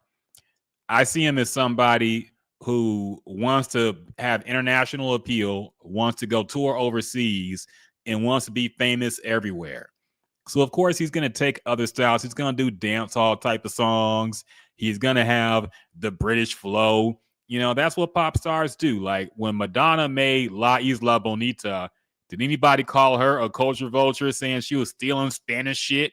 You know, like, this is just what they do. And I see him as more of a pop star than a rapper, honestly. And this is just, you know, you see a new sound, you want to experiment, you take it, it hits. That's what making music is at that level. My only thing is when he starts to act like that in real life, like the accent changing, the we talked about the accents before, the way he be talking, using the slang, and you know he don't be talking like that in real life. You know, when he goes to his mother or his family reunions, he don't be busting out the fucking British accent or the man-dim type shit. You know, he don't be talking like that, man. So that's what annoys me, the fake persona he's putting on with it. But as far as, you know, yes, he did help people in his career. You can argue he did to stay relevant, but I mean, if it put other people on, then it helps them as well. Yeah. Kendrick was trying to win a battle. All right, he's gonna say whatever he has to say, and honestly, that's the reason I didn't like Not Like Us that much, because he was saying what people expected him to say. People wanted him to say that. It was like a list of all the things Twitter said Kendrick should say. He said it on Not Like Us. You know, he's trying to win a battle. And I didn't take that as being truthful or anything I felt personally. Yes, he did ride the Atlanta wave, but he helped put the Atlanta wave on as well. Yeah. You know, nobody knew who the Migos was nationwide until he jumped on a song with them. Let's be real. And I think they would have been big regardless, but he put the initial spark that got them to that level earlier. Yeah. So, yeah, man, I don't see him as a culture vulture. I just see him as an opportunist, maybe is a better word. And I think, look, I think his intentions in general were pure. I think he wanted these people to be his friends, but not everybody is like that. You know, some people, when you stop supporting them, they turn on you, and I think he's found that out pretty quickly. So that's his fault. Yeah, no, I agree with you, man. I think like he helped out Atlanta a lot, man. I think and look, of course you want to try to get something out of it too, but like he literally helped them out. He hopped on the song. I think he still do it too, man. He hop on a lot of songs where I'm like, I don't know who this artist is, but I'm here because of Drake. And at that point, after that, man, it's up to the artist to take advantage of it. Man, if that artist fall up, what was the artist? I forgot the dude name that was from Memphis that Drake hopped on the song called Alive or some shit. And the guy never did nothing after that. And I know people was talking about, damn, what, like, that's crazy how he just fought. It's like, man, he got to do some work too, man. He can't just be riding on Drake's dick the whole time. Like Drake gave you a song with a hook and everything on it. So I'm just like, man, you got to do something too. But also on Drake's side, he's looking at these songs, and I kind of been there, done that too. Been around people in Cleveland who was kind of like the big dog in Cleveland, and they hear somebody playing a song, and they be like, "Oh, let me hop on there. I'll put that on my album." And it's like, dog, you just trying to take it and make it your song and just put it on your album. So yeah, sure, you giving that person an opportunity, but you trying to get something out of it too because it's a hot song and you trying to catch something.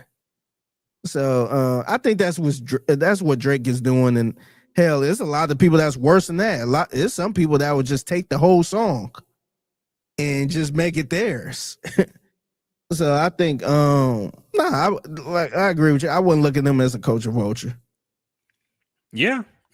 Like I said, an opportunist. But I don't think he came into the hip hop with evil intentions. Yeah. I think he generally wants to be liked by people. He generally wants to be liked by all these local rappers.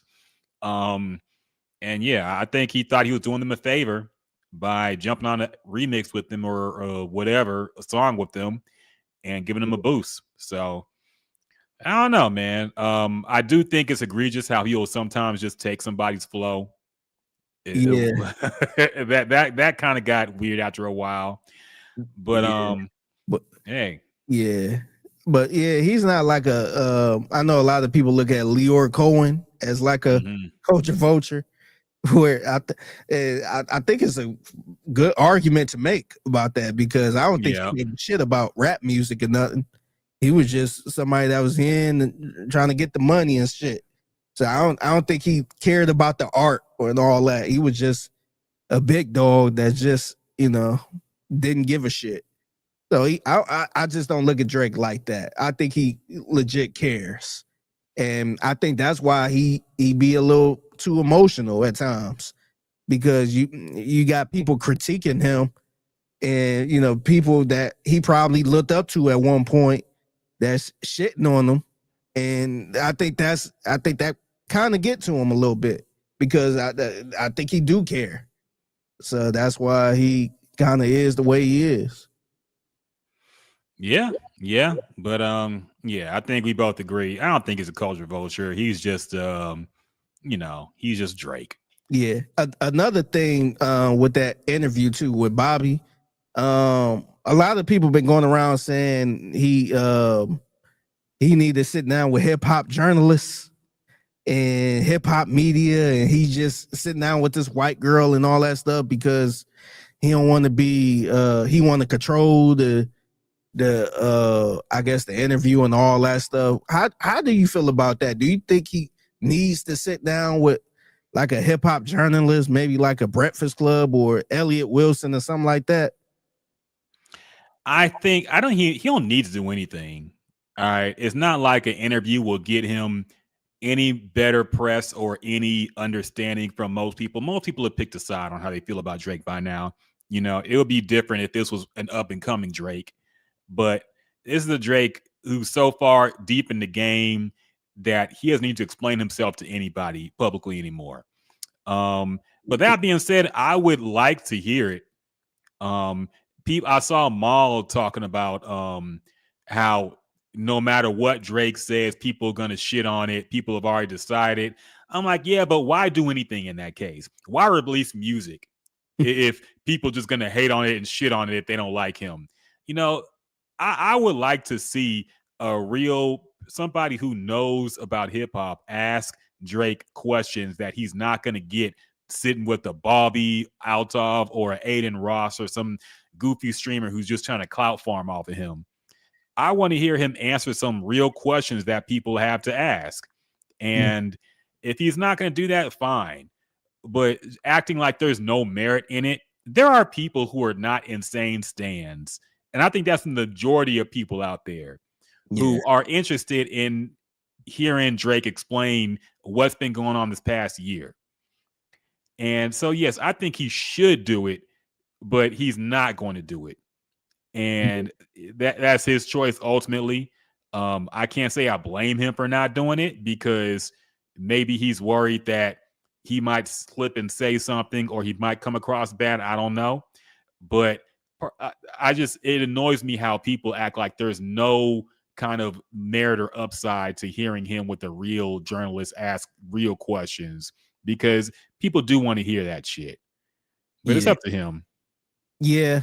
No, I think honestly, it is a merit to him sitting down with somebody like a real journalist. Like, I'm gonna take the Breakfast Club out of it, man, because they're a little vulgar and they gonna get right to the shit. It's just gonna be, to me, I felt like that's no payoff for Drake. Like it is no payoff for him going up there and just facing Charlemagne and saying, "Hey, why you suing people for hip hop?" I don't think that's gonna help him at all. I don't think people that are anti Drake is gonna watch that interview and be like, you know what, I'm a Drake fan now. I think that will make it worse.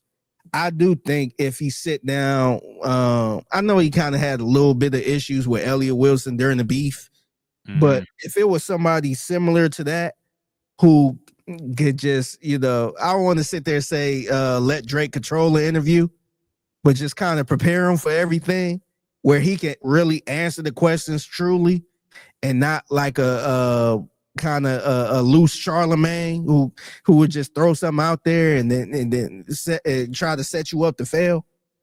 I think that would be beneficial for Drake, but I just don't think it's going to happen, man. I think he's too big of a star at this point where he could just control whatever narrative he want to control. He could just get whoever streamer or whoever he want to get to set up the interview. That way he won't ever look bad. They won't push back on anything he say. And even with the Bobby thing, I think you could tell she don't fucking listen to rap music or anything like that. And you could tell some of the random ass rap questions she asked. And you could tell that was kind of planning in there. And you could hear the fake pushback on it where that, like, it didn't sound genuine. But I think at this point, man, I kind of put him up there with like a Beyonce, where Beyonce ain't never doing no random ass radio interview. Everything is gonna be 100% produced by Beyonce, where she could control the narrative. She ain't got to answer no questions about Jay-Z cheating and Solange in the elevator and all that stuff. She's controlling all of that. And I think Drake is at this point where he's doing the same thing, man. I just, outside of the hip hop journalist that's gonna try to do his job, I just don't see a benefit from Drake's point of view. Now, I would love to see the mess. I would love to see him go back and forth and sit there and ask why he suing UMG and all that shit. But he ain't going to get into all that. I just don't see a benefit from Drake's point of view to try to sit down with the hip hop media, because ain't nobody going to change their mind. Everybody's stuck in the sand. They mark their territory. Ain't nobody going to switch sides and say, you know what, Drake is a nice guy. I think, after that interview, I think I'm going to roll with Drake now. Ain't nobody about to do that. So I think from that point on, because I keep seeing a lot of people saying he needs to sit down with hip hop media. He ain't got to do shit, man. He's Drake. He could do whatever he want. He could probably create a documentary and answer all these questions. So I just don't see a benefit from his point of view of doing this. I think as far as the culture, I think it would be great if he did sit with some of these people, but he ain't got to do a damn thing, man. He's gonna roll the way he's rolling, and I don't think it's gonna change any outcome. I don't think it's gonna change the way people felt about the battle. I just don't think I don't think it's worth it from his point of view. The issue to me is not even only the fact that he's not sitting down with real hip hop journalists or whatever, because he don't have to do that, like we said. But the issue to me is that he's sitting down with these clowns, these people who don't give a shit and doing these stupid fluff like Aiden Ross on Kick. He's streaming on Kick, but he won't sit down and have a real interview with or a talk with somebody. He's just going to sit on stream with some dick eater for 2 hours talking about bullshit. And you can't sit down for 30 minutes with somebody who actually is going to ask real questions. You're going to give this girl, Bobby Althoff, some more credibility and views and clout. Like, at the very least, sit with a black person who's trying to up and come in the game and if you're going to have somebody blow smoke up your ass, at least get somebody. Yeah. Sit with Rory and Maul. Your boys. Yeah, Maul been on the front line defending you the whole time, man. He was defending you when he was on the Joe Budden podcast. Yes. He was sitting there shitting on Clips, saying that not Clips, but he was shitting on Pusha T, saying that Warrior Adi Don wasn't good. At least do him a favor, sit with him. Exactly. Like, there's been some frontline soldiers for Drake. DJ Academics. You know, I don't fuck with DJ Academics, but this man has been a strong soldier for you throughout this past year when it's been hard to. You know, he's run a lot of interference for you. He's tried to take a lot of bullets for you and explain your actions to people. Like, why not sit down with him? Why it have to be Aiden Ross? Why XQC? Why Bobby Althoff? Whatever the fucker, I can't even pronounce her last name. I know I'm fucking it up, and I don't care. Right. Yeah, why these people? And why not the people who actually support you? If it's gonna be some bullshit interview anyway, where they're not gonna ask you real questions, at least sit with people who've been supporting you. Hell, not some people who don't give a fuck. Hell, I'm down with him just making a documentary. Like take advantage of, do a Beyonce, just make a documentary and address everything. Whereas you're the executive producer of this shit, man. Like, do that. I don't know. I just never understood that sitting with the streamers like that, man. I don't know. I just didn't really care for it. And then it's the streamers that we don't even rock with. Yeah. Like, it'd be one thing if he was sitting with old boy, I forgot the dude we just brought up earlier that I guess kind of had little issues with Aiden Ross. Not Aiden Ross, black dude. Kai Cenat. Kai Cenat, yeah. Like it was one thing to sit with him or something like that. But damn, you sitting with the clowns we don't even rock with, man. Mm-hmm. So that, I think that's the part where people kind of call him a cult of vulture a little bit. Or what I would like to say, that's his white side right there, just going to the white folks, not even the hip hop Peter Rosenberg white folks, but just the straight up white folks who don't even care about rap music. So yeah, that's the part that kind of get me at this point, bro. Just make a documentary, man. It just have a sit down with Gayle King or some shit, man. Just be on some shit like that. Yeah, it kind of feels like with those streamers too that he's trying to tap into that audience and he thinks he can get some new fans from that. But them dudes don't give a fuck about rap music in general, man. They be racist in there too as well. Anybody watching XQC and all these people, Aiden Ross is not gonna be no hip hop fan. All right. So Yeah. I don't know why he's trying to sneak in there and try to get that fan base like they gonna fuck with him. They won't, man. So He also said in his interview how he was the first one to make it cool for artists to come on the stream and stuff like that. It's just like, is that cool? I feel like artists, I feel like the artist that does hop on other people's streams and stuff like that, I feel like they be the artists that don't really want to be critiqued as much. They just want to be sucked off. It's just loved on. They don't want to do, the hard hitting questions or anything like that. They just rather go to a place where nobody say anything bad about them, and they feel like that's what's going to get them the numbers and stuff like that.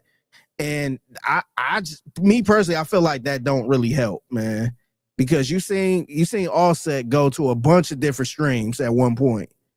And hell, he just released the album and it didn't do as well. So I just don't think that type of stuff is the new wave. Like, oh, let's go to this stream, let's go to these 4 different streams, and now my record sales gonna go through the roof. I think those people don't give a shit, man. They don't give a shit enough to support your album. So I feel like he tried to take credit for that. And it's just like, what is that actually doing, man? Lil Baby did it a bunch of times, and he ain't selling nothing. So I really don't see the benefit from it, man. yeah, I mean, you could argue. I just saw Mariah Carey on Kai Cenat stream too, and I'm like, oh, how the mighty have fallen. I'm like, now, can you imagine if Whitney Houston was alive and popping up on somebody's stream? How cringeworthy! You imagine Michael Jackson on somebody's fucking stream, man. Maybe I hate to say it, maybe it's a good thing Michael passed when he did, because we had to see this cringe shit come from him.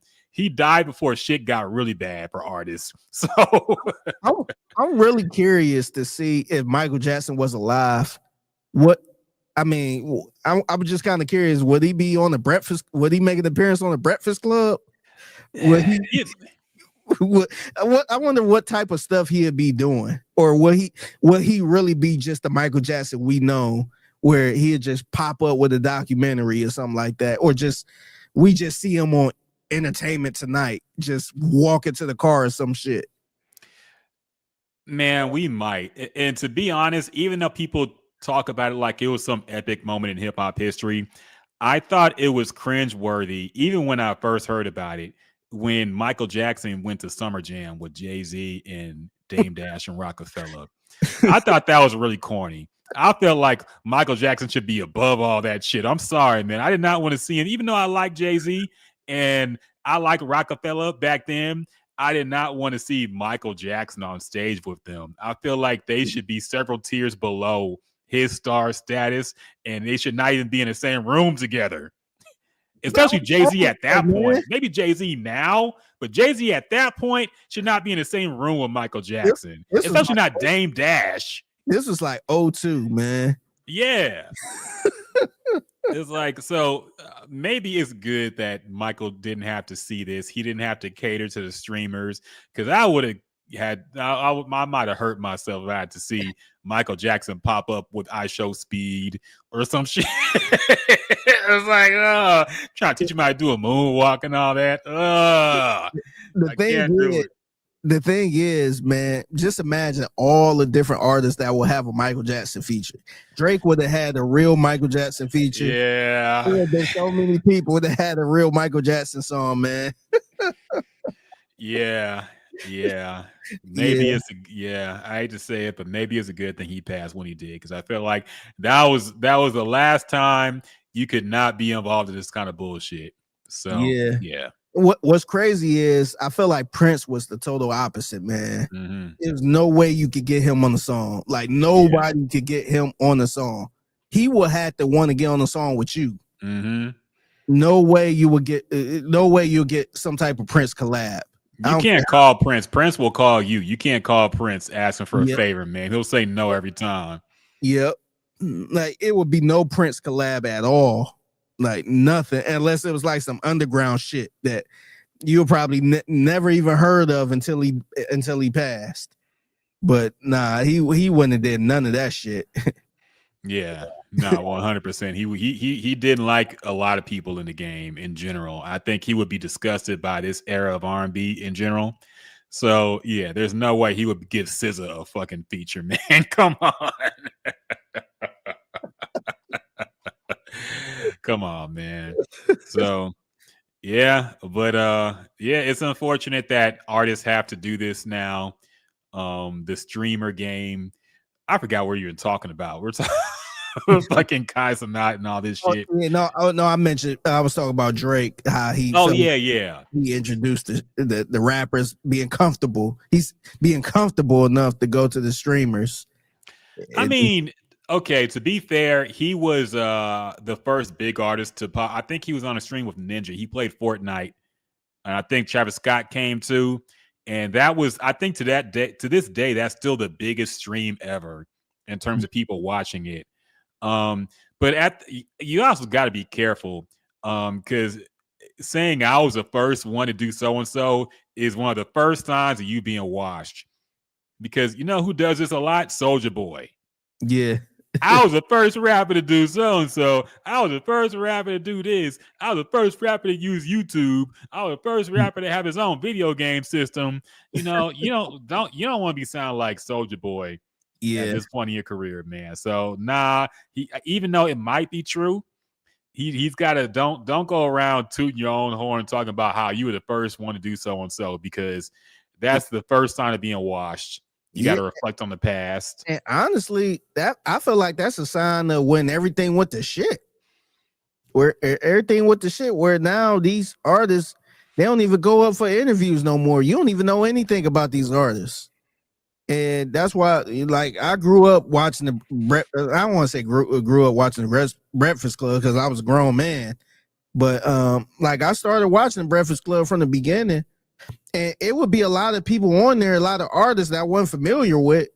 And if they gave a good interview, it made me want to check their music out. I'm like, oh, okay. Like, damn, he went through a lot. Let me check this album out. The album might end up being trash, but that type of shit go a long way. And I just feel like you don't learn anything from these streams, man. It's just a lot of sucking off. Just a lot of bullshit going on. And I feel like that don't make your album sales go up at all. And I feel like these artists feel like it does. That's the new wave to make it go up. And maybe this could be a bad example, but just seeing clips, the way they they did their rollout, they didn't do any streaming services and stuff like that. They did old school interviews and stuff like that. And all of their interviews wasn't even just with black people. It was just trained journalists. And I feel like that helped them out, their album, a lot, man. I don't know if they would have did as much album sales if they didn't do anything. So I think that stuff still helps, man, just to kind of get to know the people, just hear what they've been going through, hear them talk about the album in detail and stuff like that. And you don't really get that through the streams, man, the streamers. It's just a lot of, to me, it's a lot of chaos, a lot of sucking off and all that. And just, that stuff don't really make me want to run to their album. I think another big issue, because I watch some streams from time to time, I think, and see a lot of clips too. I think the issue is the artists themselves don't make it a priority to look likable on stream because they don't respect streamers. The artists really don't want to be doing this shit. I'm pretty sure it's their management or their label or whatever saying, no, you got to go on Kai Cenat or you got to go with iShowSpeed. And they get on and they look like they're having a bad time. You know, they look like they don't want to be there. You know, I've seen like Playboy or Black Boy Max had Lil Baby on, and they do like a little thing where Black Boy, who's a producer, will make a beat and somebody will go in the booth and rap on it. And the whole time, Lil Baby looked like he was just annoyed to even be in the room. It looked like he wasn't fucking with anything. And I'm thinking, look, if I was a young fan or a young viewer of Black Boy and I didn't know much about Lil Baby, I would not want to listen to his shit based off of this appearance.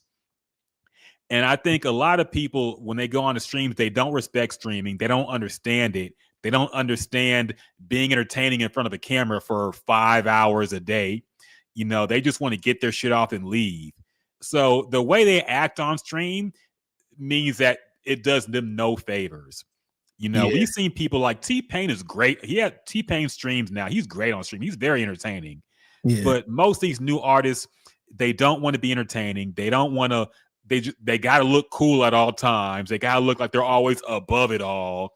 They don't want to joke and fuck around, and it makes them look very boring. And off that, you don't want to check their music. Yeah. So it's really their fault. Yeah, and I kind of go back to my thing, like watching the Breakfast Club when I used to watch the Breakfast Club, and somebody not really saying nothing. Like I think Migos was known for not really saying much, and just kind of like, like I don't want to check their album out.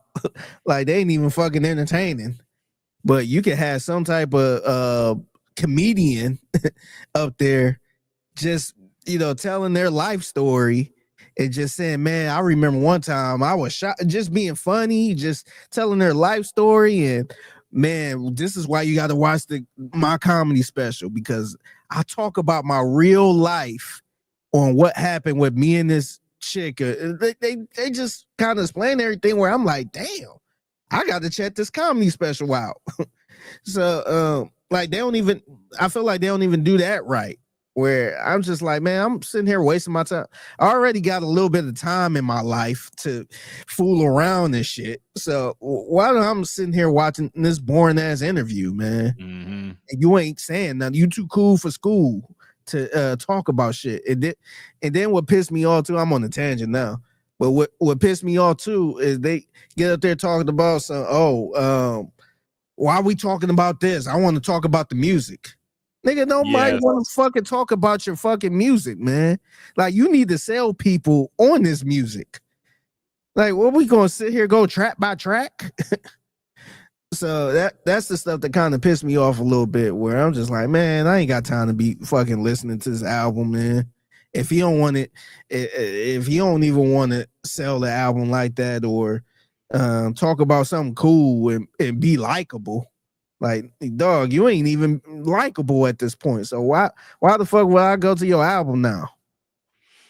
Yeah, no, that's always been a problem, especially with rappers. I feel they just always act like they too cool to be anywhere. They don't want to talk about anything. How you gonna make a diss song on somebody? Then when somebody put a microphone in your face, you say, "I don't want to talk about that. We're off that." No, you went in you were so mad. You went into the studio and you wrote a song about a nigga, but you can't answer one question about why you did it. Yeah, like shit like that kills me, man. Yeah. So, the whole acting like you too cool to be anywhere, acting like you don't gossip, so you can't talk about this, that, and this and that. You know, we've had a lot of guests on this podcast. We've had some people who are like that too. People who don't want to talk about anything and don't have any opinion on anything, so that don't involve them. And it's like, all right, man, but you gotta understand, when you go on an entertainment platform that's built around stuff like this and discussion, you gotta talk about something. So if you ain't got no cool story to share, we're all kind of fucked here. Yeah, and I agree.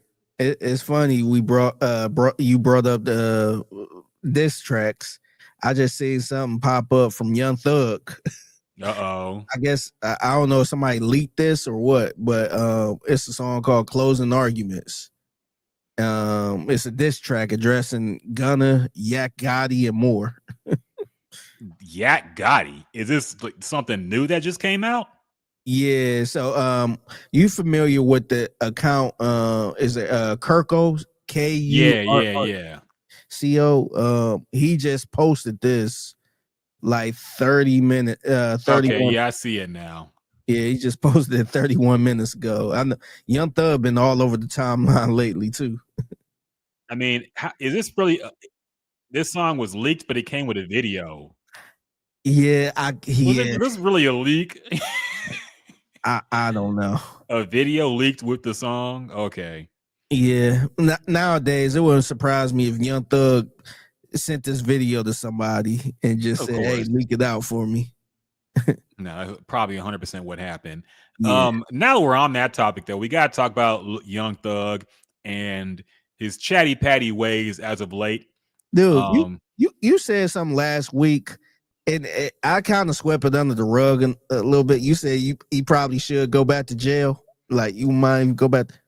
I think I'm on the side with you at this point, man. He talking way too much, man. He probably need to. If he was to get locked back up again and facing however many years, I wouldn't give a damn, because we ain't get no good music from him since he been out. Like, nothing. We ain't get nothing good from him since he been out. So at this point, if he was to go back to jail, I wouldn't even care. Nah, look, it looked like he was having a good time in there. Look, he was on the phone all the time. He was apparently eating very well. He came out like double the size he was when he went in. So he probably living a life in jail. He probably mad he had to go back home and deal with Mariah the scientist. So yeah, man. Apparently a lot of his prison phone calls have been leaked. It's a lot of disses, a lot of him talking about Gunna, and some other stuff happened as well. He admitted to spending like $50K to boost up Gunna's streams. He also called Glorilla ugly, which he apologized for. That's the one thing he apologized for. He said Andre 3000 don't help nobody. He never put nobody on. He got mad at. Hey, that's breaking news.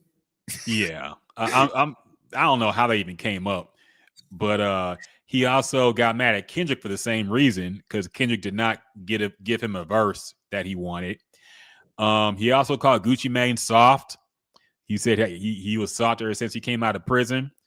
So yeah, it's been like an ATL civil war going on after this. And of course, Young Thug is trying to explain himself, and he's also doubling down on a lot of stuff on Twitter.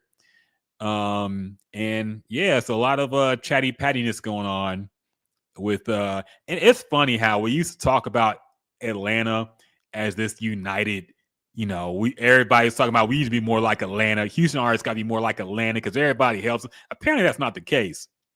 Apparently they're just like everybody else and just as messy. Maybe they just hit it better. Yeah. But they're the leader of arguably the leader of the new Atlanta wave, Young Thug, is throwing everybody almost under the bus at this point, and dissed a lot of people, kind of dissed the Migos, and their quality controls leader P, and yeah, it's been very messy. So, Figgy, what are your thoughts on this Young Thug, all the calls and all the stuff he's been saying and everything that's been coming out because of it? Yeah, real quick before I get to that, I guess I got to mention this too, how Lil Baby and I guess one of the CEOs of QC unfollowed each other on Twitter. I guess they going through something too. So that kind of add on to the whole Atlanta ain't cool how we thought they was, and I'm sure everybody around the world is smiling over that. Be like, see. Just like a cool little couple that you thought was the perfect couple, but now they going through issues. Mm-hmm. They like, aha, see? Yeah, I told you Russell Wilson and Sierra ain't all that good.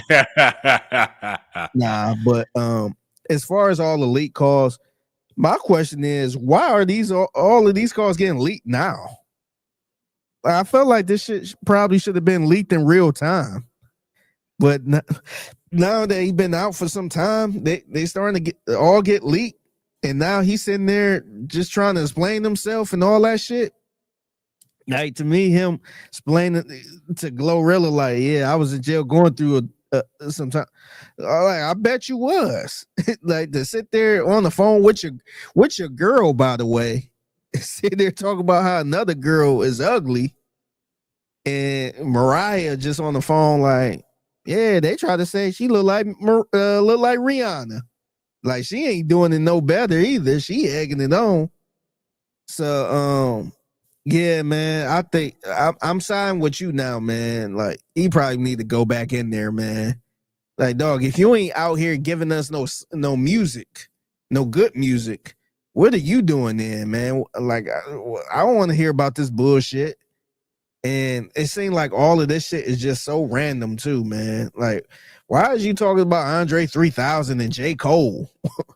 And then, I think he was talking about someone. I forgot who else he was. I think he was talking about J. Cole, talking about how they ain't never help us out or all this other shit. Like everybody is supposed to fucking help you. And last time I checked, he executive produced your best album, probably. That whatever that album, Whole Lot of Fun or whatever that album was, that I never got past that one song. Like no, I feel like a lot of people are helping you.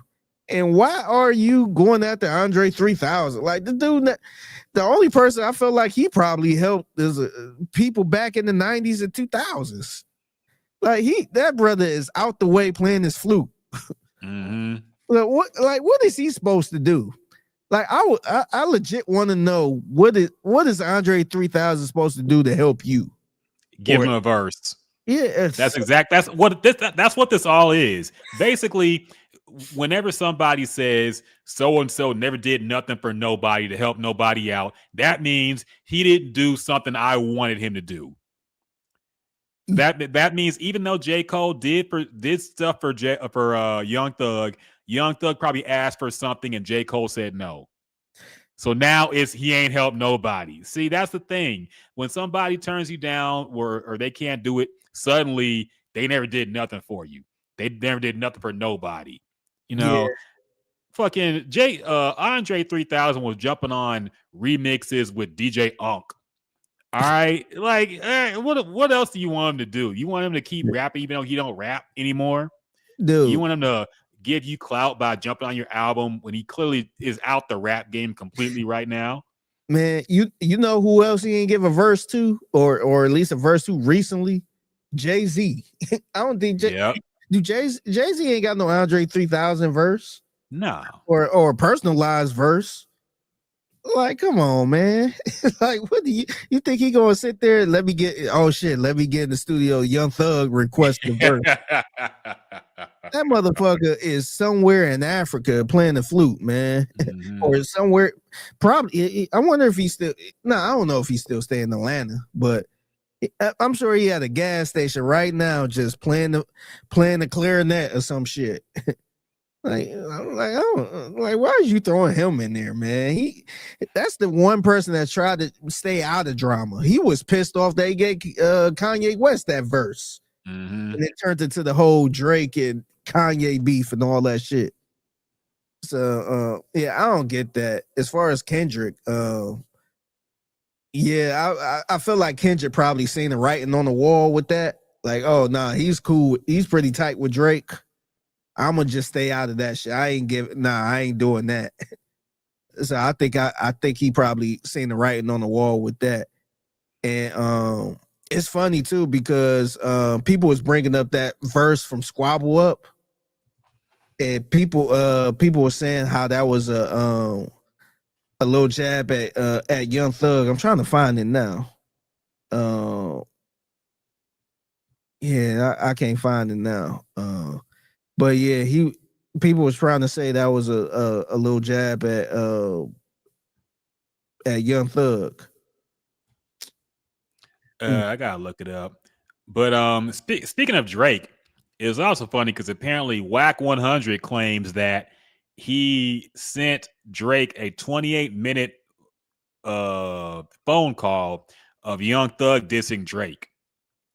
Now, you gotta take that with a grain of salt because it's Whack 100. This man's a noted liar.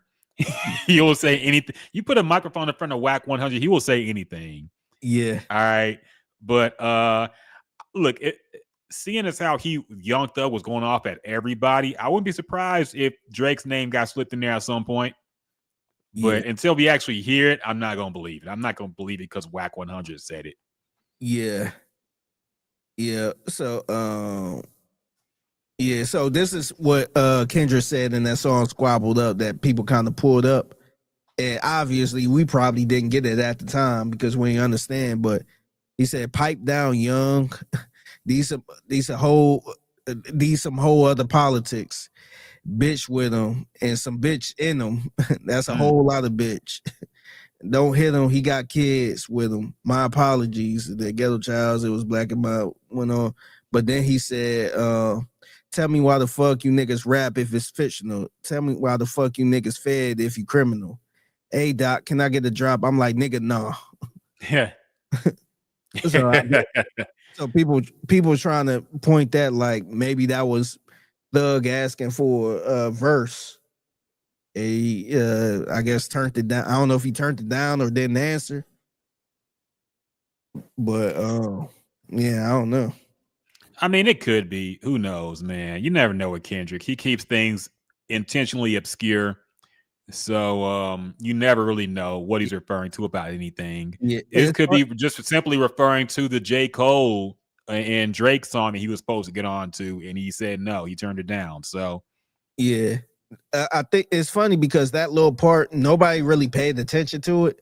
I don't think so, but it wasn't until the Young Thug shit came out, and then it's like, oh, that kind of makes sense now. Like I don't know if it's hey Thug, whatever he said. He said, hey, Young or something, Young pipe down or some shit. Yeah, pipe down, Young. So it could have been just him, just some slang in there, an extra word, or it could have been talking about Young Thug. I don't know. No, see, Kendrick is such the master manipulator. He knew this was going to happen. He knew a year ago this was going to happen, and he said, "Let me plant some little nuggets in my song that people will pick up on." Yeah, because he knew it was going to happen, man. Yeah. It's so funny too because it could have just been like, nah, it was just an extra word. I just said, hey, Young. That was it.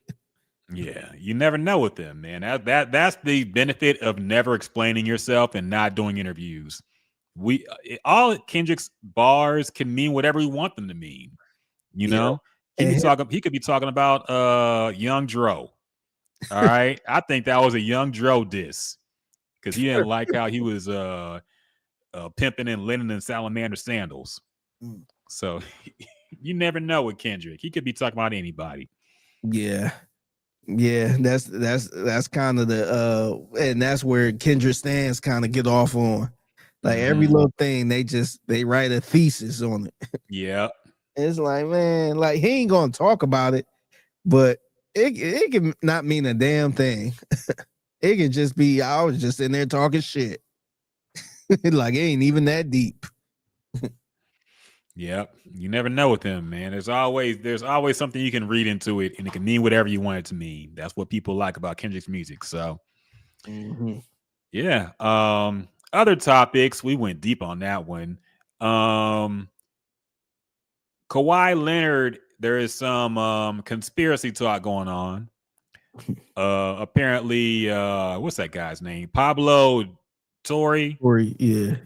He broke a story. He's been on this investigation shit lately about how apparently Kawhi was paid an extra $7 million from a company that no longer exists. And it is being speculated or alleged that the Clippers owner, Steve Ballmer, was manipulated this in order to pay Kawhi more outside the salary cap and kind of skirt that whole thing. Now there are penalties if this is actually true. There is arguments. Ballmer went on ESPN today, I believe, and explained himself. He said he got scammed. This was a company that was scamming him, and I ain't never heard of a scammer pay somebody $7 million. So this is a first. But also Mark Cuban, who's not even the owner of the Mavericks anymore. I don't even know why he gives a shit. But he's also playing defense. He went on with Pablo today, and they had a long talk about this. Now I feel like based on the explanations, there's some plausible deniability going on where they can say, hey, we didn't know this was happening. Look, the company went bankrupt. There was like 5 degrees of separation between them and the owner. So I kind of feel like they're going to be able to get away with it unless the investigation brings up something crazy. Yeah, it gotta be some emails or something involved where like, hey, I can't pay you with the salary cap, but I can do this under it gotta be something like that. Unless there's like a direct conversation with Kawhi or his people saying we're gonna set this up to get you some extra money and you ain't gotta do nothing for it. Yeah. Then I think they'll be able to get away with it. But what do you think about this whole thing, man? Do you think it's a big deal? I kind of think it is a big deal because I think it's opening Pandora's box, and this is what I kind of been thinking all along in sports, especially when I see somebody take a lower deal. Like I always hear people and players, especially when I thought about this when LeBron went to Miami, and I think Dwayne Wade, how they all took a team friendly deal. And it's just like, man, like, are you really leaving that many fucking millions on the table just so somebody else can come to the team? I don't know. It was always hard for me to believe. And I think recently when Jalen Brunson kind of, I think he left hundreds of millions or something crazy on the table, so the Knicks can sign other people and make trades. At that point, I'm like, all right, man, he got to be getting his money from somewhere else. It got to be coming directly from the owner, from his bank account on some Cash App type shit. Because there's no way, unless a player is just that stupid or the agent is just that dumb, where they just leave that much money on the table just so a team can win. I just never thought about that. I always thought about that with Brady. When Brady taking these team-friendly deals, it's like, dog, you're the best quarterback in the league right now, and you not cracking them over the head. I just felt like they probably created other avenues for them to get money under the table so they could get that money and still be under the salary cap and all that shit. So I do think that's kind of a big deal, and Pablo is probably going to expose that a little bit, where we probably gonna see this underworld of how teams run their team and how certain players where, you know, they try to get this team friendly deal, but let's set up an organization that will pay you this amount of money for you to promote them or you be a part of it. And, you know, that way you get that money. You're not missing out on any money. You getting it from somewhere else. So I think that's kind of opening Pandora's box a little bit. Yeah. Look, I didn't think this was something new that happened. It's interesting that it seemed so blatant with this company, you know, but this is something that surely has been going on for a long time. Personally, I don't really give a shit. I'm someone, I don't know how much I care about the salary cap in general. I get that it's supposed to give teams a chance to on an equal playing field build something and penalize people who go over spending trying to get every good player. But also, like, most of these teams are owned by, you know, a group of people who are all billionaires and shit. So I don't know how much I care about the salary cap anymore. Sometimes I feel like we should just go baseball with it and say fuck it. Let the deepest pockets win. But I don't know. Personally, I didn't really give a shit. But I understand if this actually did happen as blatantly as it did, then fucking throw the book at him, man. I don't know what the death penalty would be like in basketball, but the Clippers don't have much to sacrifice. I don't think they have any first round picks for the next few years. So what can you really do to them?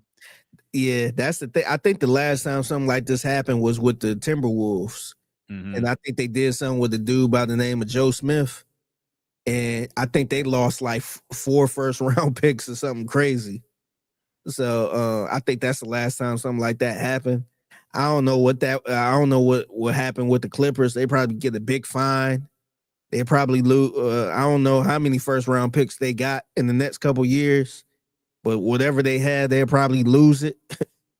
So, yeah, man. I think, like you said, I think that been going on from the beginning of time, man. I think that was probably the chip that kind of brought Kawhi Leonard over, because who was to say that the Lakers wasn't, he was leaning Lakers before Clippers. And word on the street is Kawhi's team was trying to get something like that, where they were trying to get a little extra money. So maybe the Lakers wasn't rolling with that. Maybe it was like, nah, we cool. We the fucking Lakers, bro. Like, you gonna play for that logo or peace out. And maybe that's why the Clippers was like, hey, we'll give you this too. On top of the salary, you know, we get you the salary, but we'll also give you this with this fake ass tree company, and call it a day. And that's probably why they, you know, felt like they needed to do something like that. Yeah.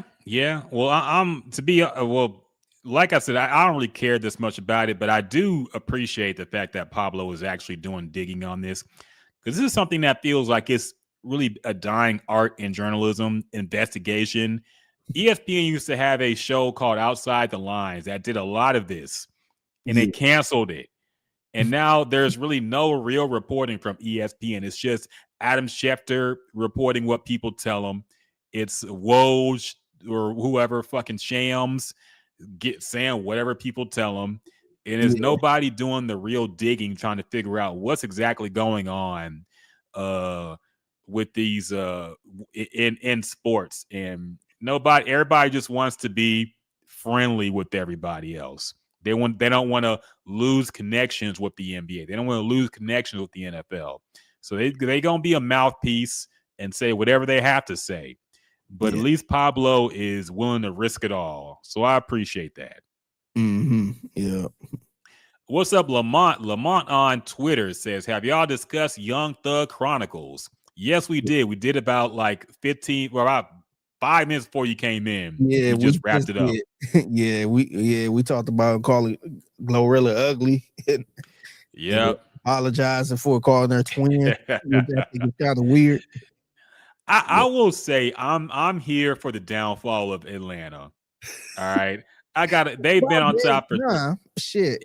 They've been rolling for years, man.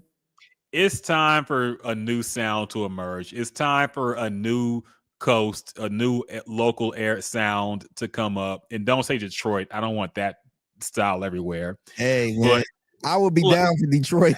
I don't like nah. All be rapping. No, I can't do it. Man. Their production, their beats.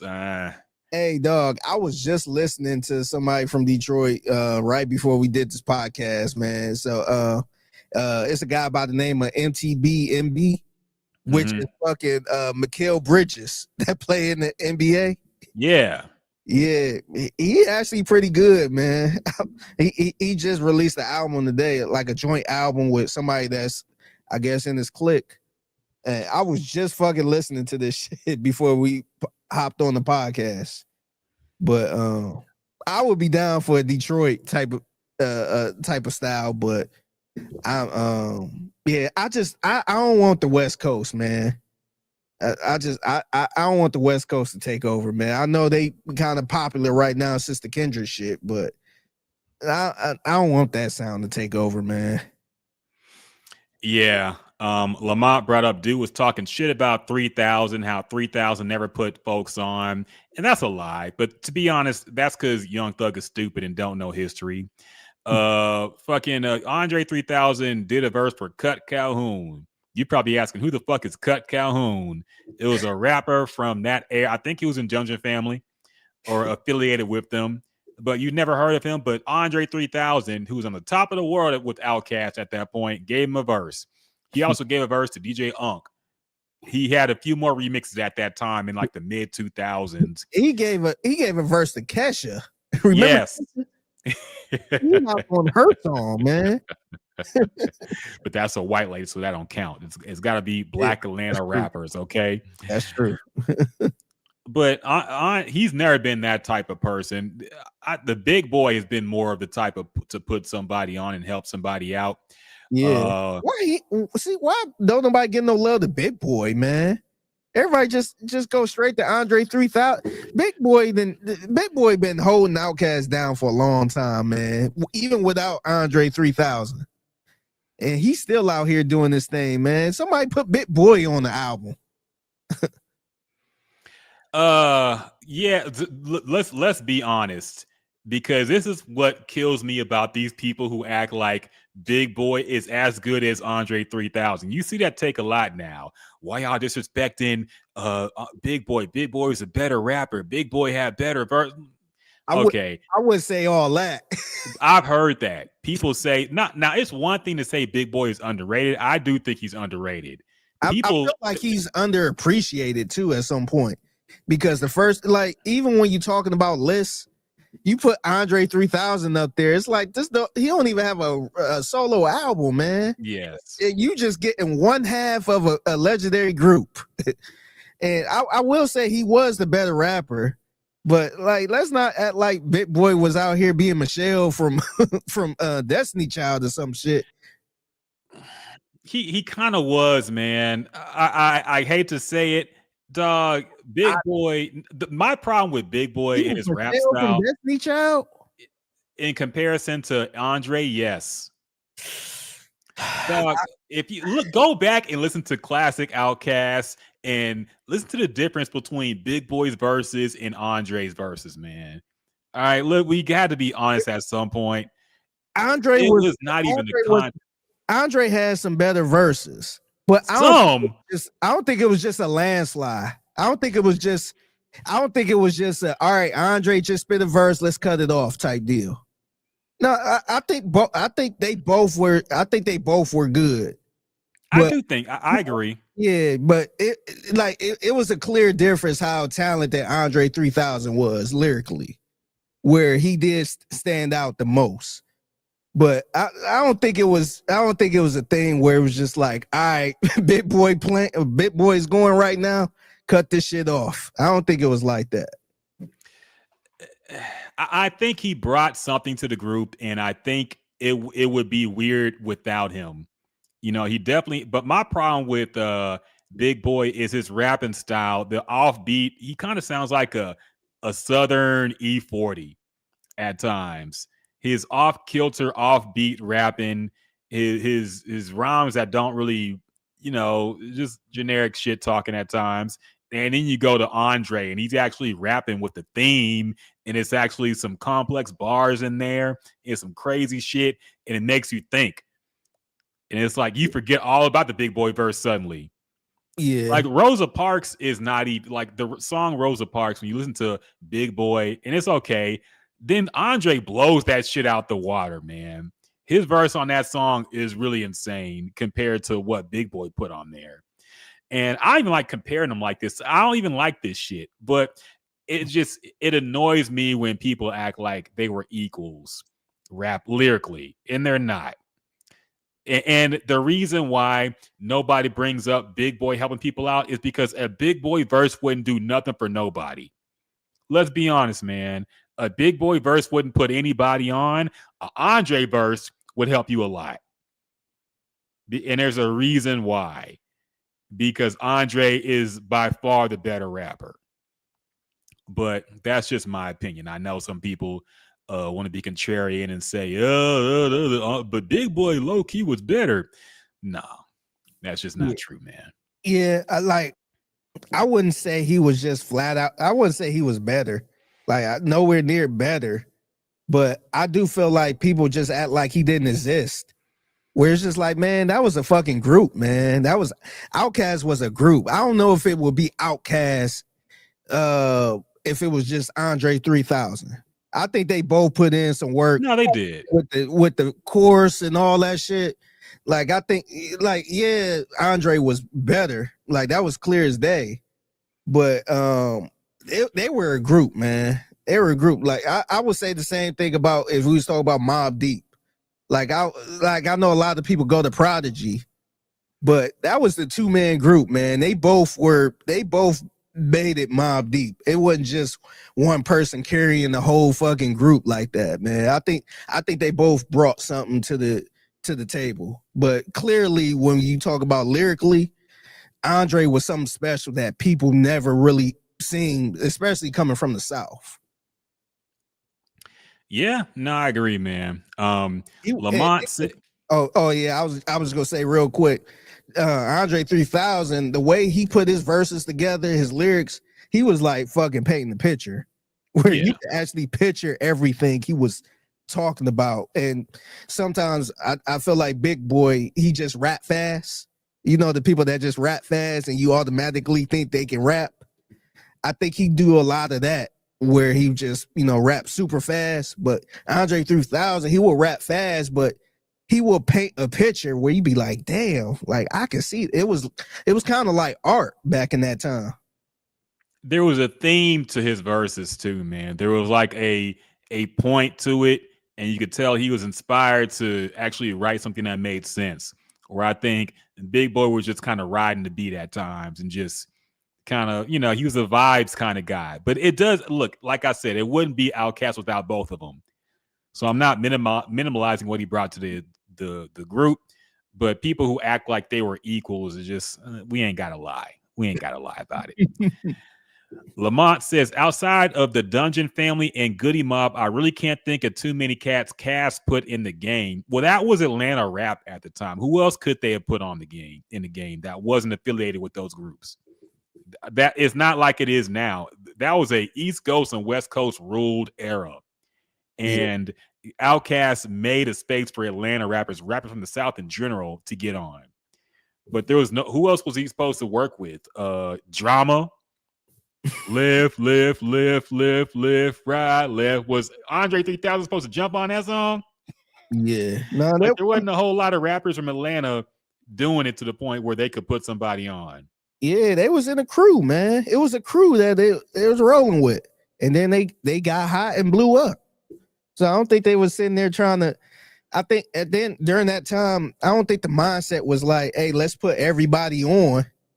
I think you just had a nice little crew, a crew from Atlanta that you was working with, and you moved up. I don't think that mindset was how it is today. I don't think it was like that back then, where you try to put everybody on, because New York wasn't trying to put everybody on. You was with the label, you was with the crew, you was with, and you was rolling with that, man. It was very competitive. So I don't think it was like how it is now, where everybody cool with each other and trying to put everybody on. And I don't even think he was that type of person, but you were just kind of rolling with the crew you was with. No, exactly, man. And like I said, they made a space for Southern rap in an era that did not respect Southern rap in general. So you have to give a lot of credit for that. Lamont also said, Andre 3000 is happy rap to me. He's like the Southern version of Will Smith to me, but I fucks with him. Okay, man, that's going a little too far. That's going way too far, actually. Listen to Southern playalistic Cadillac music. Listen to Benz or Beamer.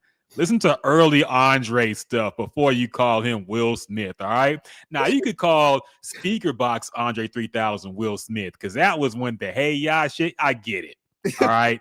But early, I would say up until maybe a Quimini, and even then he was spitting some hard shit. Andre was not no Will Smith, man, especially early Andre. Big Boy used to joke like Andre was actually the dope dealer in the group. Like he was the one that actually was in the streets, but you just wouldn't know it because of what he became later on. Yeah. But nah, Andre was on some street shit beginning of Outkast, man. You can't disrespect that. You can't say he was Will Smith. Come on now. That's offensive.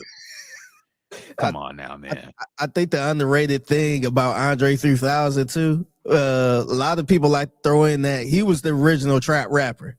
He was rapping about being in the trap before any other rapper. Yes.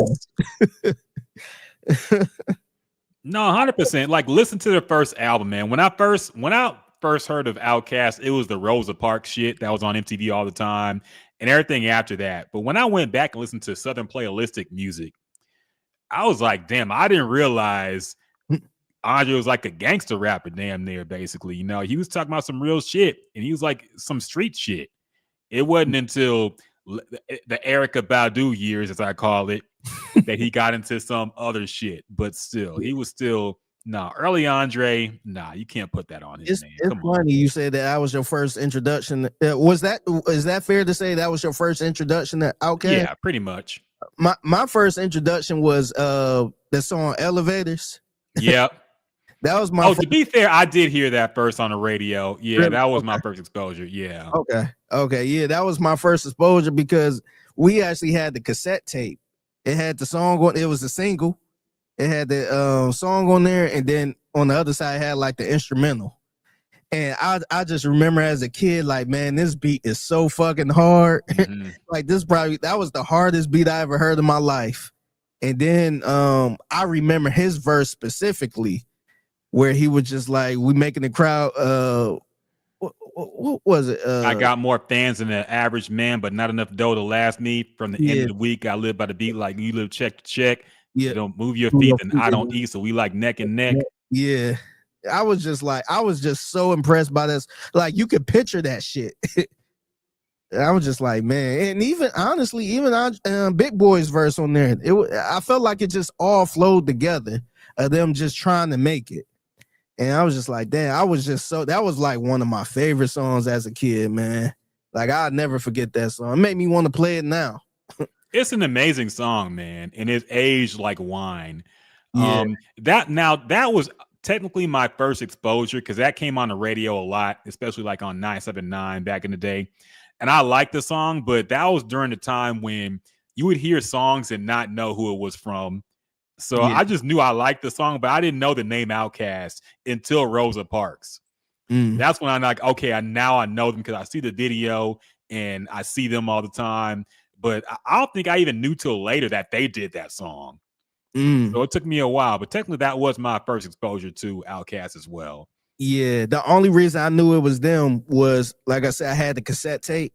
Yeah. And I remember playing it over and over and over. And that was the only song on that cassette tape. That's when they used to actually sell singles. So that was the only song I had. So I was just playing that nonstop. And then I remember like I'm kind of all over the place, but I remember the song they had with Slick Rick, the artist. Yeah. I think it was the art of storytelling. Yeah. Yeah, I think it was part 2. Was it part? I can't remember. Part 1. Part 1. Okay. Because I know they had they had a few songs, man, where I was just so impressed by. I think they had a song with Raekwon where I'm just like, damn, this like I used to think like, damn, if I was a rapper, I want to be like this. Like, this is the style I want to be like if I was a rapper. And yeah, man, that shit was hard, man. Like I said, Andre 3000 used to paint a picture of his lyrics where you could just picture somebody's lyrics, and you ain't really got that shit like that no more. No, Outkast changed the game in ways that they really don't get credit for. When people had a certain image of how rappers acted and dressed, they went against all that. And now it's normal to see a rapper in a skirt or a rapper in some weird clothes. Back then, if you wasn't in baggy shit and Timberlands, you were a weirdo. Yeah. And they got clowned all the time. They were always on the worst dress lists whenever they did like the Grammys little thing. The Outkast, Andre and the Outkast were always on the worst dress list. They got clowned for their goofy clothes. And now everybody dressed like that. Yeah, I think Andre 3000 said that in his last official rap song on that Love Below song, that only rap song that was on that Love Below song or album. And he said that that shit pissed some niggas in the hood off. The way he was, just how he just kind of went left. And they were always going left, which is crazy thing because the song Bombs Over Baghdad, that wasn't the typical rap song, man. That was damn near like a rock song. And that shit was going, man. That shit was hard. No, they were experimental before it was popular to be that. They were experimenting with rock and roll. They were experimenting with funk sounds.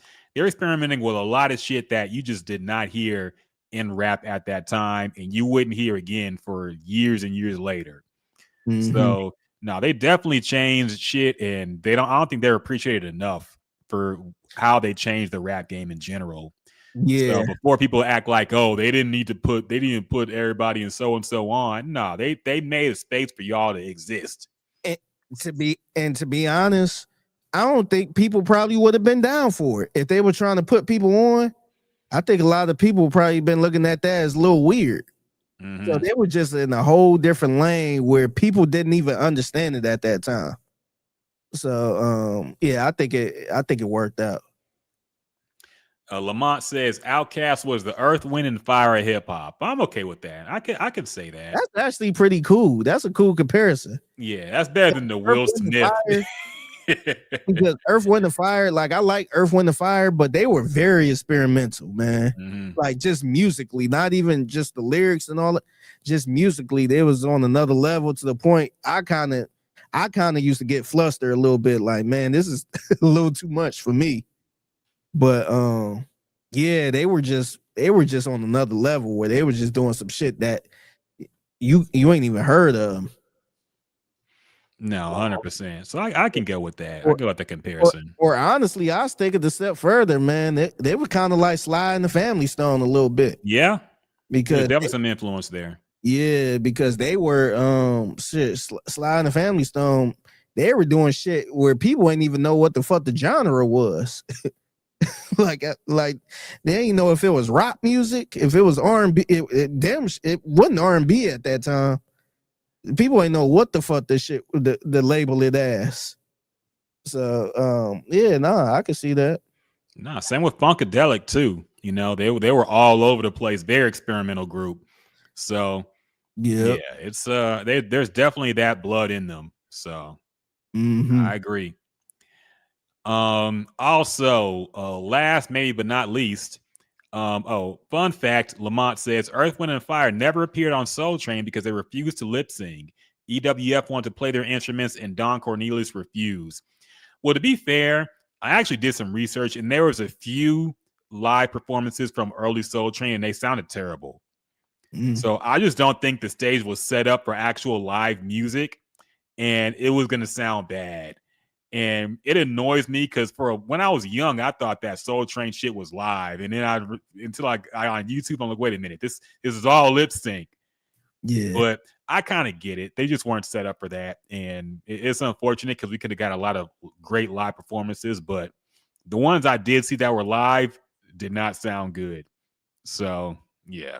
Yeah. It's funny when I think about that, when you talk about the live singing, I always go to the rock group, the Mamas and the Papas. Mm-hmm. How they, I think it was, I don't know if it was Ed Sullivan or whatever, but they had the lip sync on there, and one of the girls was so pissed about it to the point she was doing it, but she started eating a fucking banana. Thinking that that was kind of her protest a little bit because they had the lip sync. And she was you could tell she wasn't singing for real. And then she just came up with a banana and started eating a banana. I'm like, what the fuck? But yeah, I guess during that time, I guess it was not a great idea to try to sing live. But he said it was Mama Cass. Yeah. She just started fucking eating. I crack up every time I see that video, man. But yeah, everybody was down with lip singing, and she was just like, "Nah, fuck this." She just pulled out a banana, man. And it's crazy that there was a time when people wanted to not lip sync, because now you think of nobody wants to sing live anymore. It's people that At want their own shows, they won't sing live. It's people that wanted auto tune. Like, I need the auto tune to sing. Yep. Like R&B artists needed auto tune to sing. It's just like, damn, like you like wouldn't some fucking like if the auto tune didn't work or something happened, you just gonna cancel the show? So I guess to be fair, to kind of protect them, because motherfuckers be videotaping this shit, recording, and if you sound bad, that shit gonna go all over the place. But yeah, that's true. But damn, it's just like it's like you're right, man. A lot of people don't want to lip sync or don't want to sing live. It's crazy. Yeah, it used to be I don't know. I think it was more competitive too. Everybody wanted to be known as the best singer, or I don't lip sync my shit. I sing my shit live, stuff like that. It was competitive. Now it's just there's no sense of that competition anymore. It's Long back. Yep. nobody writes their music, nobody plays instruments, nobody sings their own songs. Even now we got AI shit now, and people are gladly using that. So it's cooked. This kind of remind me of that crazy story. You remember the story of Prince when James Brown was doing the show? And he invited Michael Jackson in. Come on, Michael Jackson. And he was fucking with Prince. Yeah. Prince was sitting there fucking drugged out of his mind, or drunk or high out of his mind. And he said, "Oh, Prince is here. Come on up and sing something." And Prince was doing fucking awful. Yeah, just a guitar solo that went nowhere and was very awkward. And then tried to fucking hit Michael Jackson with a car afterwards. Michael Jackson was so fucking petty, man. he was really petty. No, him and Prince, man. I think Michael Jackson less so. Prince was just the whole thing about him. The whole "We Are the World" story. Yeah, how everybody was supposed to do that. Everybody in music that was big at the time was supposed to do that because it was a charity thing, and Prince didn't do it. But then he was seen in the area doing some other shit, like right across the street, I think, eating or something. Or he was at a nightclub later on. And people are like, wait a minute. You said you couldn't do the show, but or the song that everybody was doing, but you out here fucking around anyway in LA while everybody's still over here. Damn. So yeah, he was petty. Yeah. But that's why we loved him, man. Yeah. And also, last but not least, how do you feel? Oh, Lamont says my grandfather was a blues singer. He was with Stevie Ray Vaughan, Johnny Clyde Copeland. That's dope, man. Damn, that's good. That's real. You got that in your blood, then. Yeah. I don't think I got nobody musically that was like close to my family. I did have an aunt who used to stay across the street from I want to say it was Eddie Levert. It was one of the OJs. Okay. He stayed like in the hood too. He was like right across the street. And that's probably the closest music I got, man. Just somebody being that close. Yeah, I don't think I have any of that in my family, man. I think we all came from a religious background, and that was evil, That was worldly music that we're not supposed to participate in. So man, my family's all about that fucking music, man. I remember even Cleveland too, so it makes sense. Yeah, and my mother told me a story how Ron Isley tried to talk to her. Oh, okay. Yeah, this is back in the day. Tried to talk to her, and she said no because he was ugly. Damn. Well, I mean, he was. Yeah. Or he is. And still to this day, like I brought that up to her a couple years ago. She was like, nah, he was ugly. She stood her ground. She ain't changed her tune because he was famous or anything. I think she liked it somebody else in the group.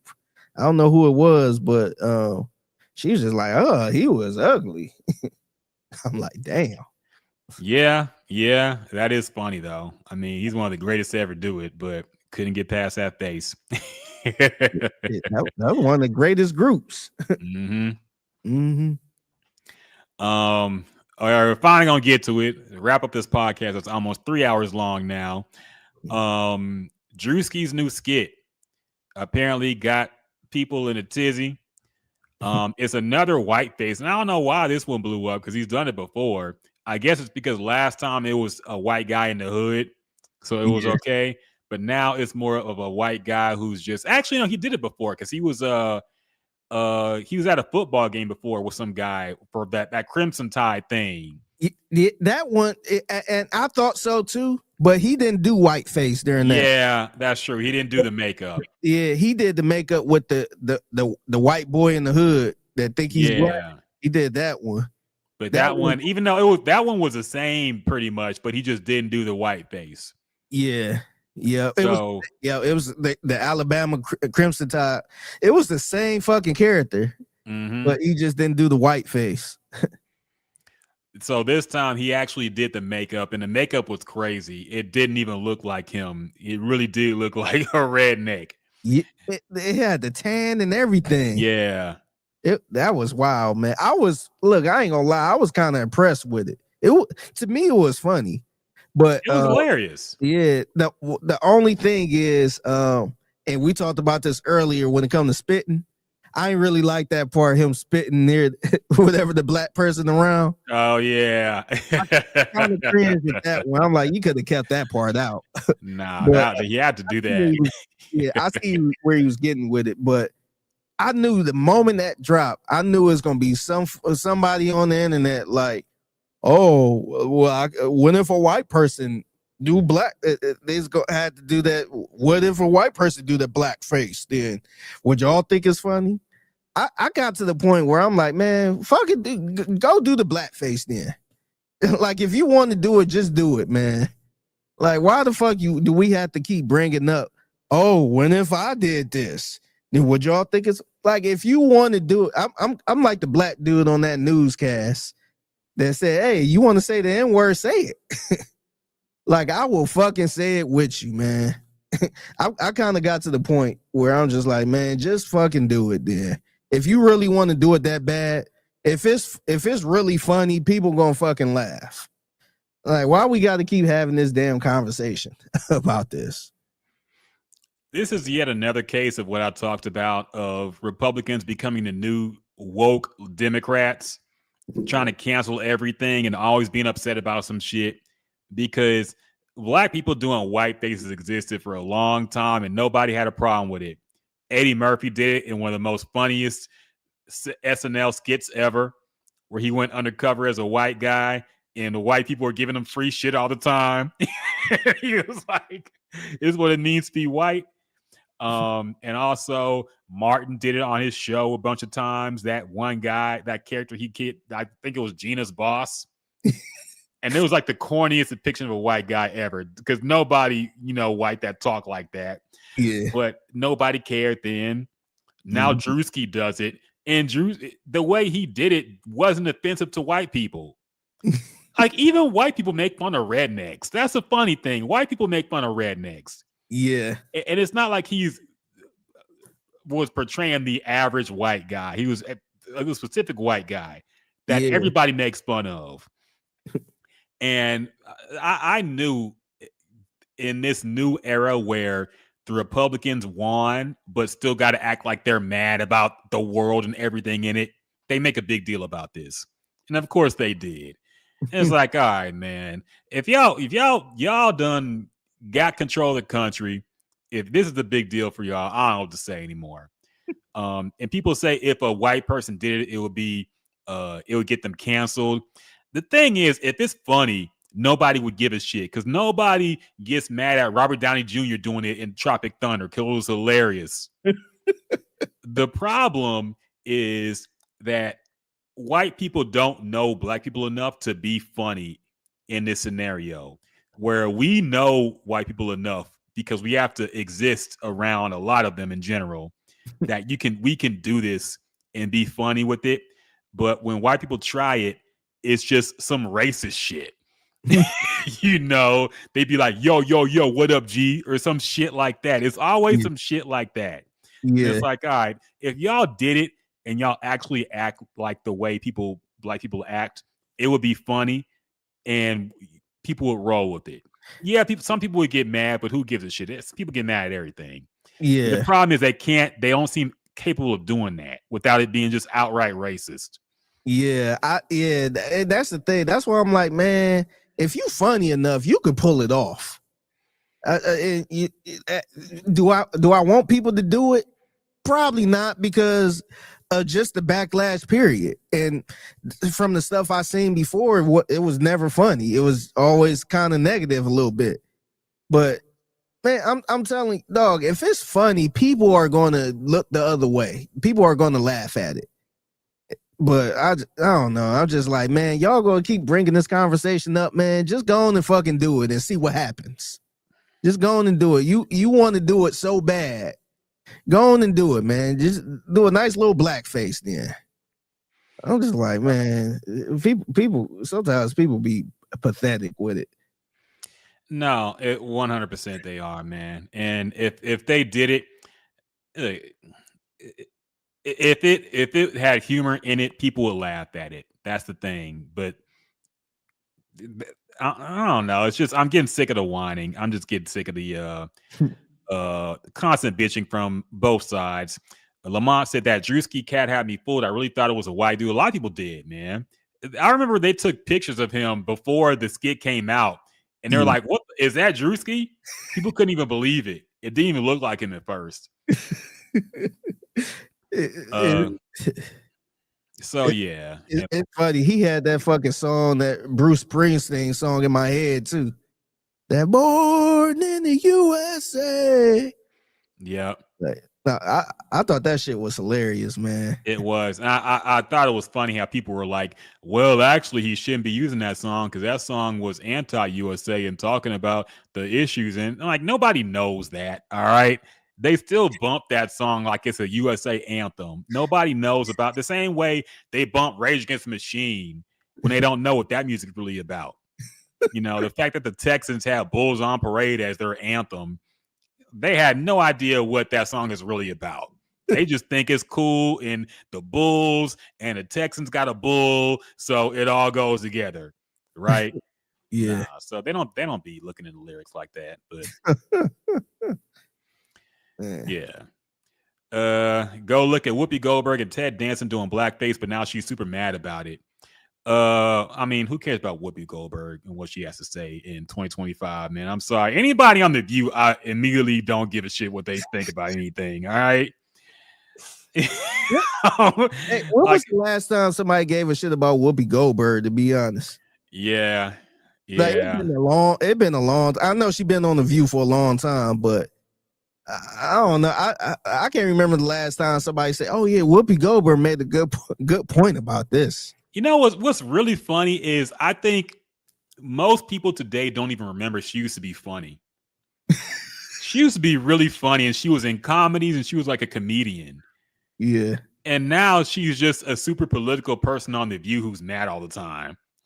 Yeah. I think people know her more for that than they do Sister Act 1 and 2.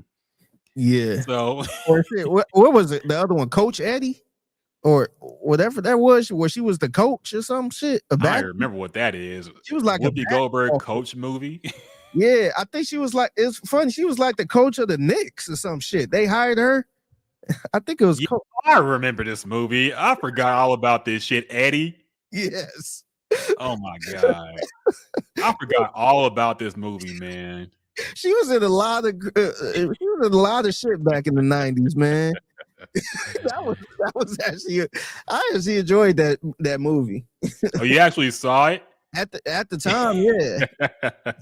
At the time, I was a kid, but I don't know if we rented the movie from the library or some shit.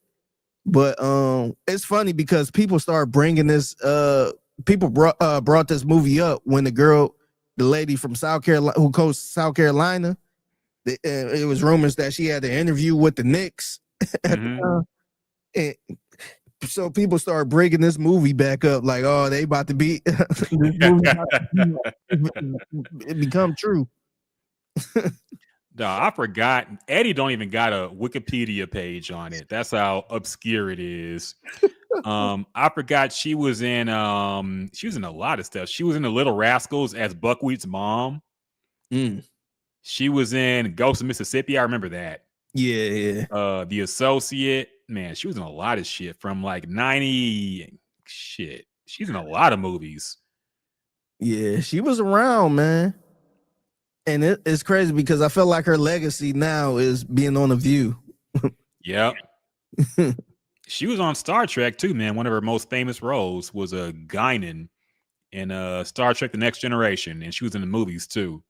Damn. But yeah, now she's just known as the angry black lady with long dreads on The View.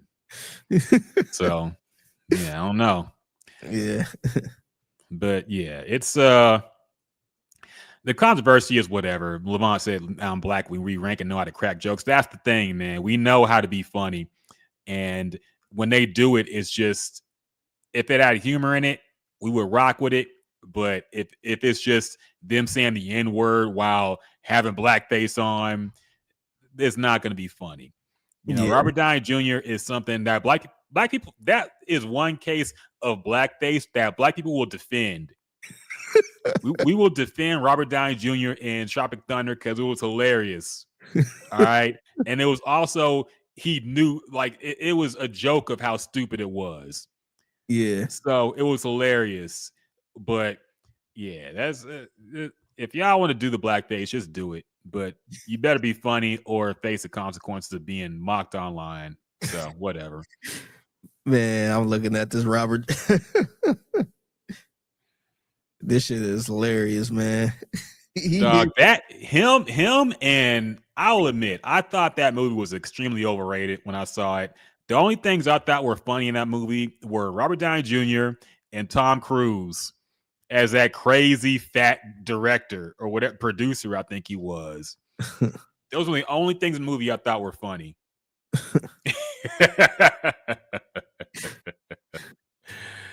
Oh man, that was wild. That was wild. The hair is perfect too, man. That's a crazy thing. But yeah, you look like The Rock right here. And I hate when they're like, "Oh, we couldn't do this today. We couldn't do this today." Man, yes, the fuck you could. All right. I hate when people say that we couldn't do this today because of cancel culture. Man, if this movie came out today, it would still be loved by a lot of people. All right, because we would get the irony of it, and we would get the joke. Yeah, that's the thing. Like you said, people just ain't doing it right. It's not funny. Exactly. So, yeah. I do hate the people trying to cancel out the black folks that was doing whiteface, like white chicks. People try to talk about how that movie need to be canceled and all that shit. It's just like, man, like, all right, man. Like, like I said, if y'all really want to do blackface, just do it. Just do it. Or if you want to say nigga, just say it then. Say it in the rap song if you want to then, man. And just see how that go. Remember, and it could be a lot more common too. Remember Jimmy Kimmel on The Man Show? He had a skit called I'm Karl Malone, where he would put himself in blackface and have the jersey on and be like, "This Karl Malone here, Karl Malone think." And that's funny how that never really gets brought up because everybody hates Karl Malone. So it's like, okay, it's on one hand it's blackface, but on the second hand is making fun of Karl Malone, who was a pedophile. So I don't know. I guess we let that one rock. Because so yeah. But if you're funny with it, you could do anything. But if you're not, I remember who was it? Not Jimmy Kimmel, the other guy, Jimmy Fallon had one where he did blackface and acted like Chris Rock. And people bring that up and they try to cancel him. But that was actually a pretty good impression. So I can't even get mad at that either. Yeah. It's just when it's not funny and just racist is the problem. Yeah. Lamont says, "Go listen to DMX Where the Hood At and tell me the song could be recorded and played in 2025. Of course it couldn't, man, because that song was mad homophobic. But like, you could play the clean version, and the clean version still does get played. Yeah. The clean version and the dirty version are two different songs, man. And the shit DMX was going off on was wild. I didn't even know till years later when I heard the dirty version. How you gonna explain fucking the man? I heard y'all niggas was having sex with the same sex. I show no love to homo thugs. I didn't know till way later that was a Ja Rule diss. I didn't even know they had beef like that.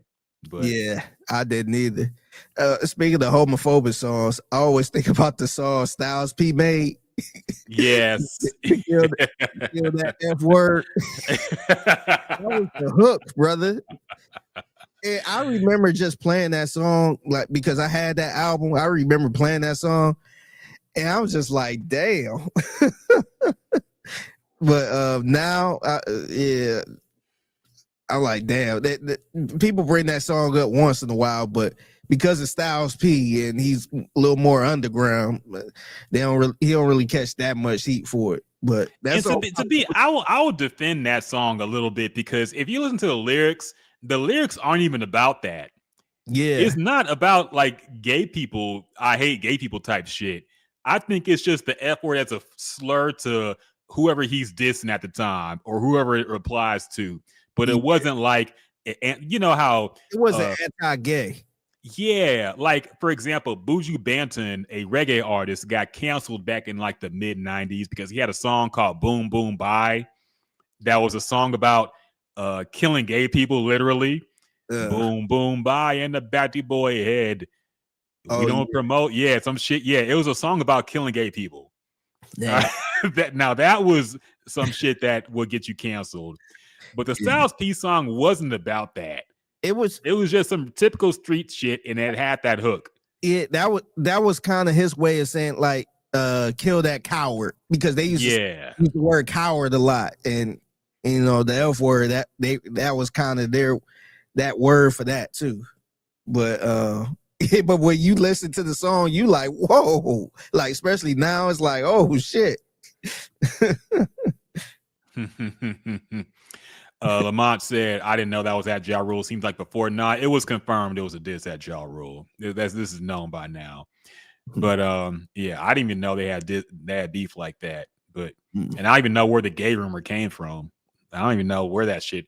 You know, there was a whole thing about the gay rapper back in the mid '90s too. Yeah. And I think there were some rumors it was Tupac, and that's why Tupac went at Biggie and all this shit. So I don't know, man. But yeah, all that shit was, you know, a lot of rap was about that, and now we really don't give a shit because rappers wear dresses and all this, you know, the purse thing, and we've gone past that now. Yeah. I think that might do it, man. It's been a long podcast of talking shit. So yeah, we're gonna go ahead and wrap this up. Been a long night. Of course, remember Texans game on Sunday. Make sure you stay tuned to In the Loop 10 to 2, Sports Radio 610, Figgy Figs mixtape 120 at Monday through Friday. Tap into that. And we'll be back not next week, you said, but the week after. Yeah, so next week we going well, I said we, unless you want to go, I could try to get you a ticket. But I got to go to the U of H game. Get some content and all that stuff. They played Coach Prime and the Colorado Buffaloes. They're at TDECU Stadium, so I gotta go out there. That's on a Friday. So but the week after that, we'll be back, and that will be our 300 episode. Yeah. I'm gonna see if I could get the original cast back, get our back on. Hell yeah, man. It's been so long. I don't know what she's up to. We got to tap back in. I usually text her to kind of check on her, see how she doing. But it been a minute. I gotta see if she still got that same number. Yeah. But yeah, I'm gonna see if she hop on with us. Maybe I don't know, maybe you could do me a favor, hit a PG, hit a Paul Gallant. Oh, yeah. I'll hit him up. Yeah, see if he hop on. Yeah, try to get some guests on here. Maybe get Jasmine again. No promises though. Yeah, maybe just get her for like a good 3 or 4 minutes. Yep. As she walk into the car or something. No promises, but we'll see what we could do. Try to get some people back and have a good time for our 300th episode, man. It's been a long time coming, but I'm looking forward to it. Yeah, great. 300 episodes, man. We've been doing this shit for a long time, man. Yeah. We also took like half a year off. So we would be even further than that, but you know, we've still been grinding, doing the thing for a long time. We still enjoy it. So yeah, it's 300 episodes. If y'all haven't subscribed to us, man, subscribe now to the podcast on YouTube and all other platforms. Right now we are at 297. So can we get 300 for 300? Can we at least get that, people? Come on. Yeah, we can at least be at over 300 by the time we do the 300 episode. So yeah, so yes, please help us out, man. We don't ask for donations or money or anything like that. We just need a little support with the algorithm. So we Yeah, got to get more subscribers, got to get more likes. So please help us out if you can. yeah, for sure. And that'll about do it, man. So appreciate y'all kicking it with us on this lovely Friday evening. And until next time.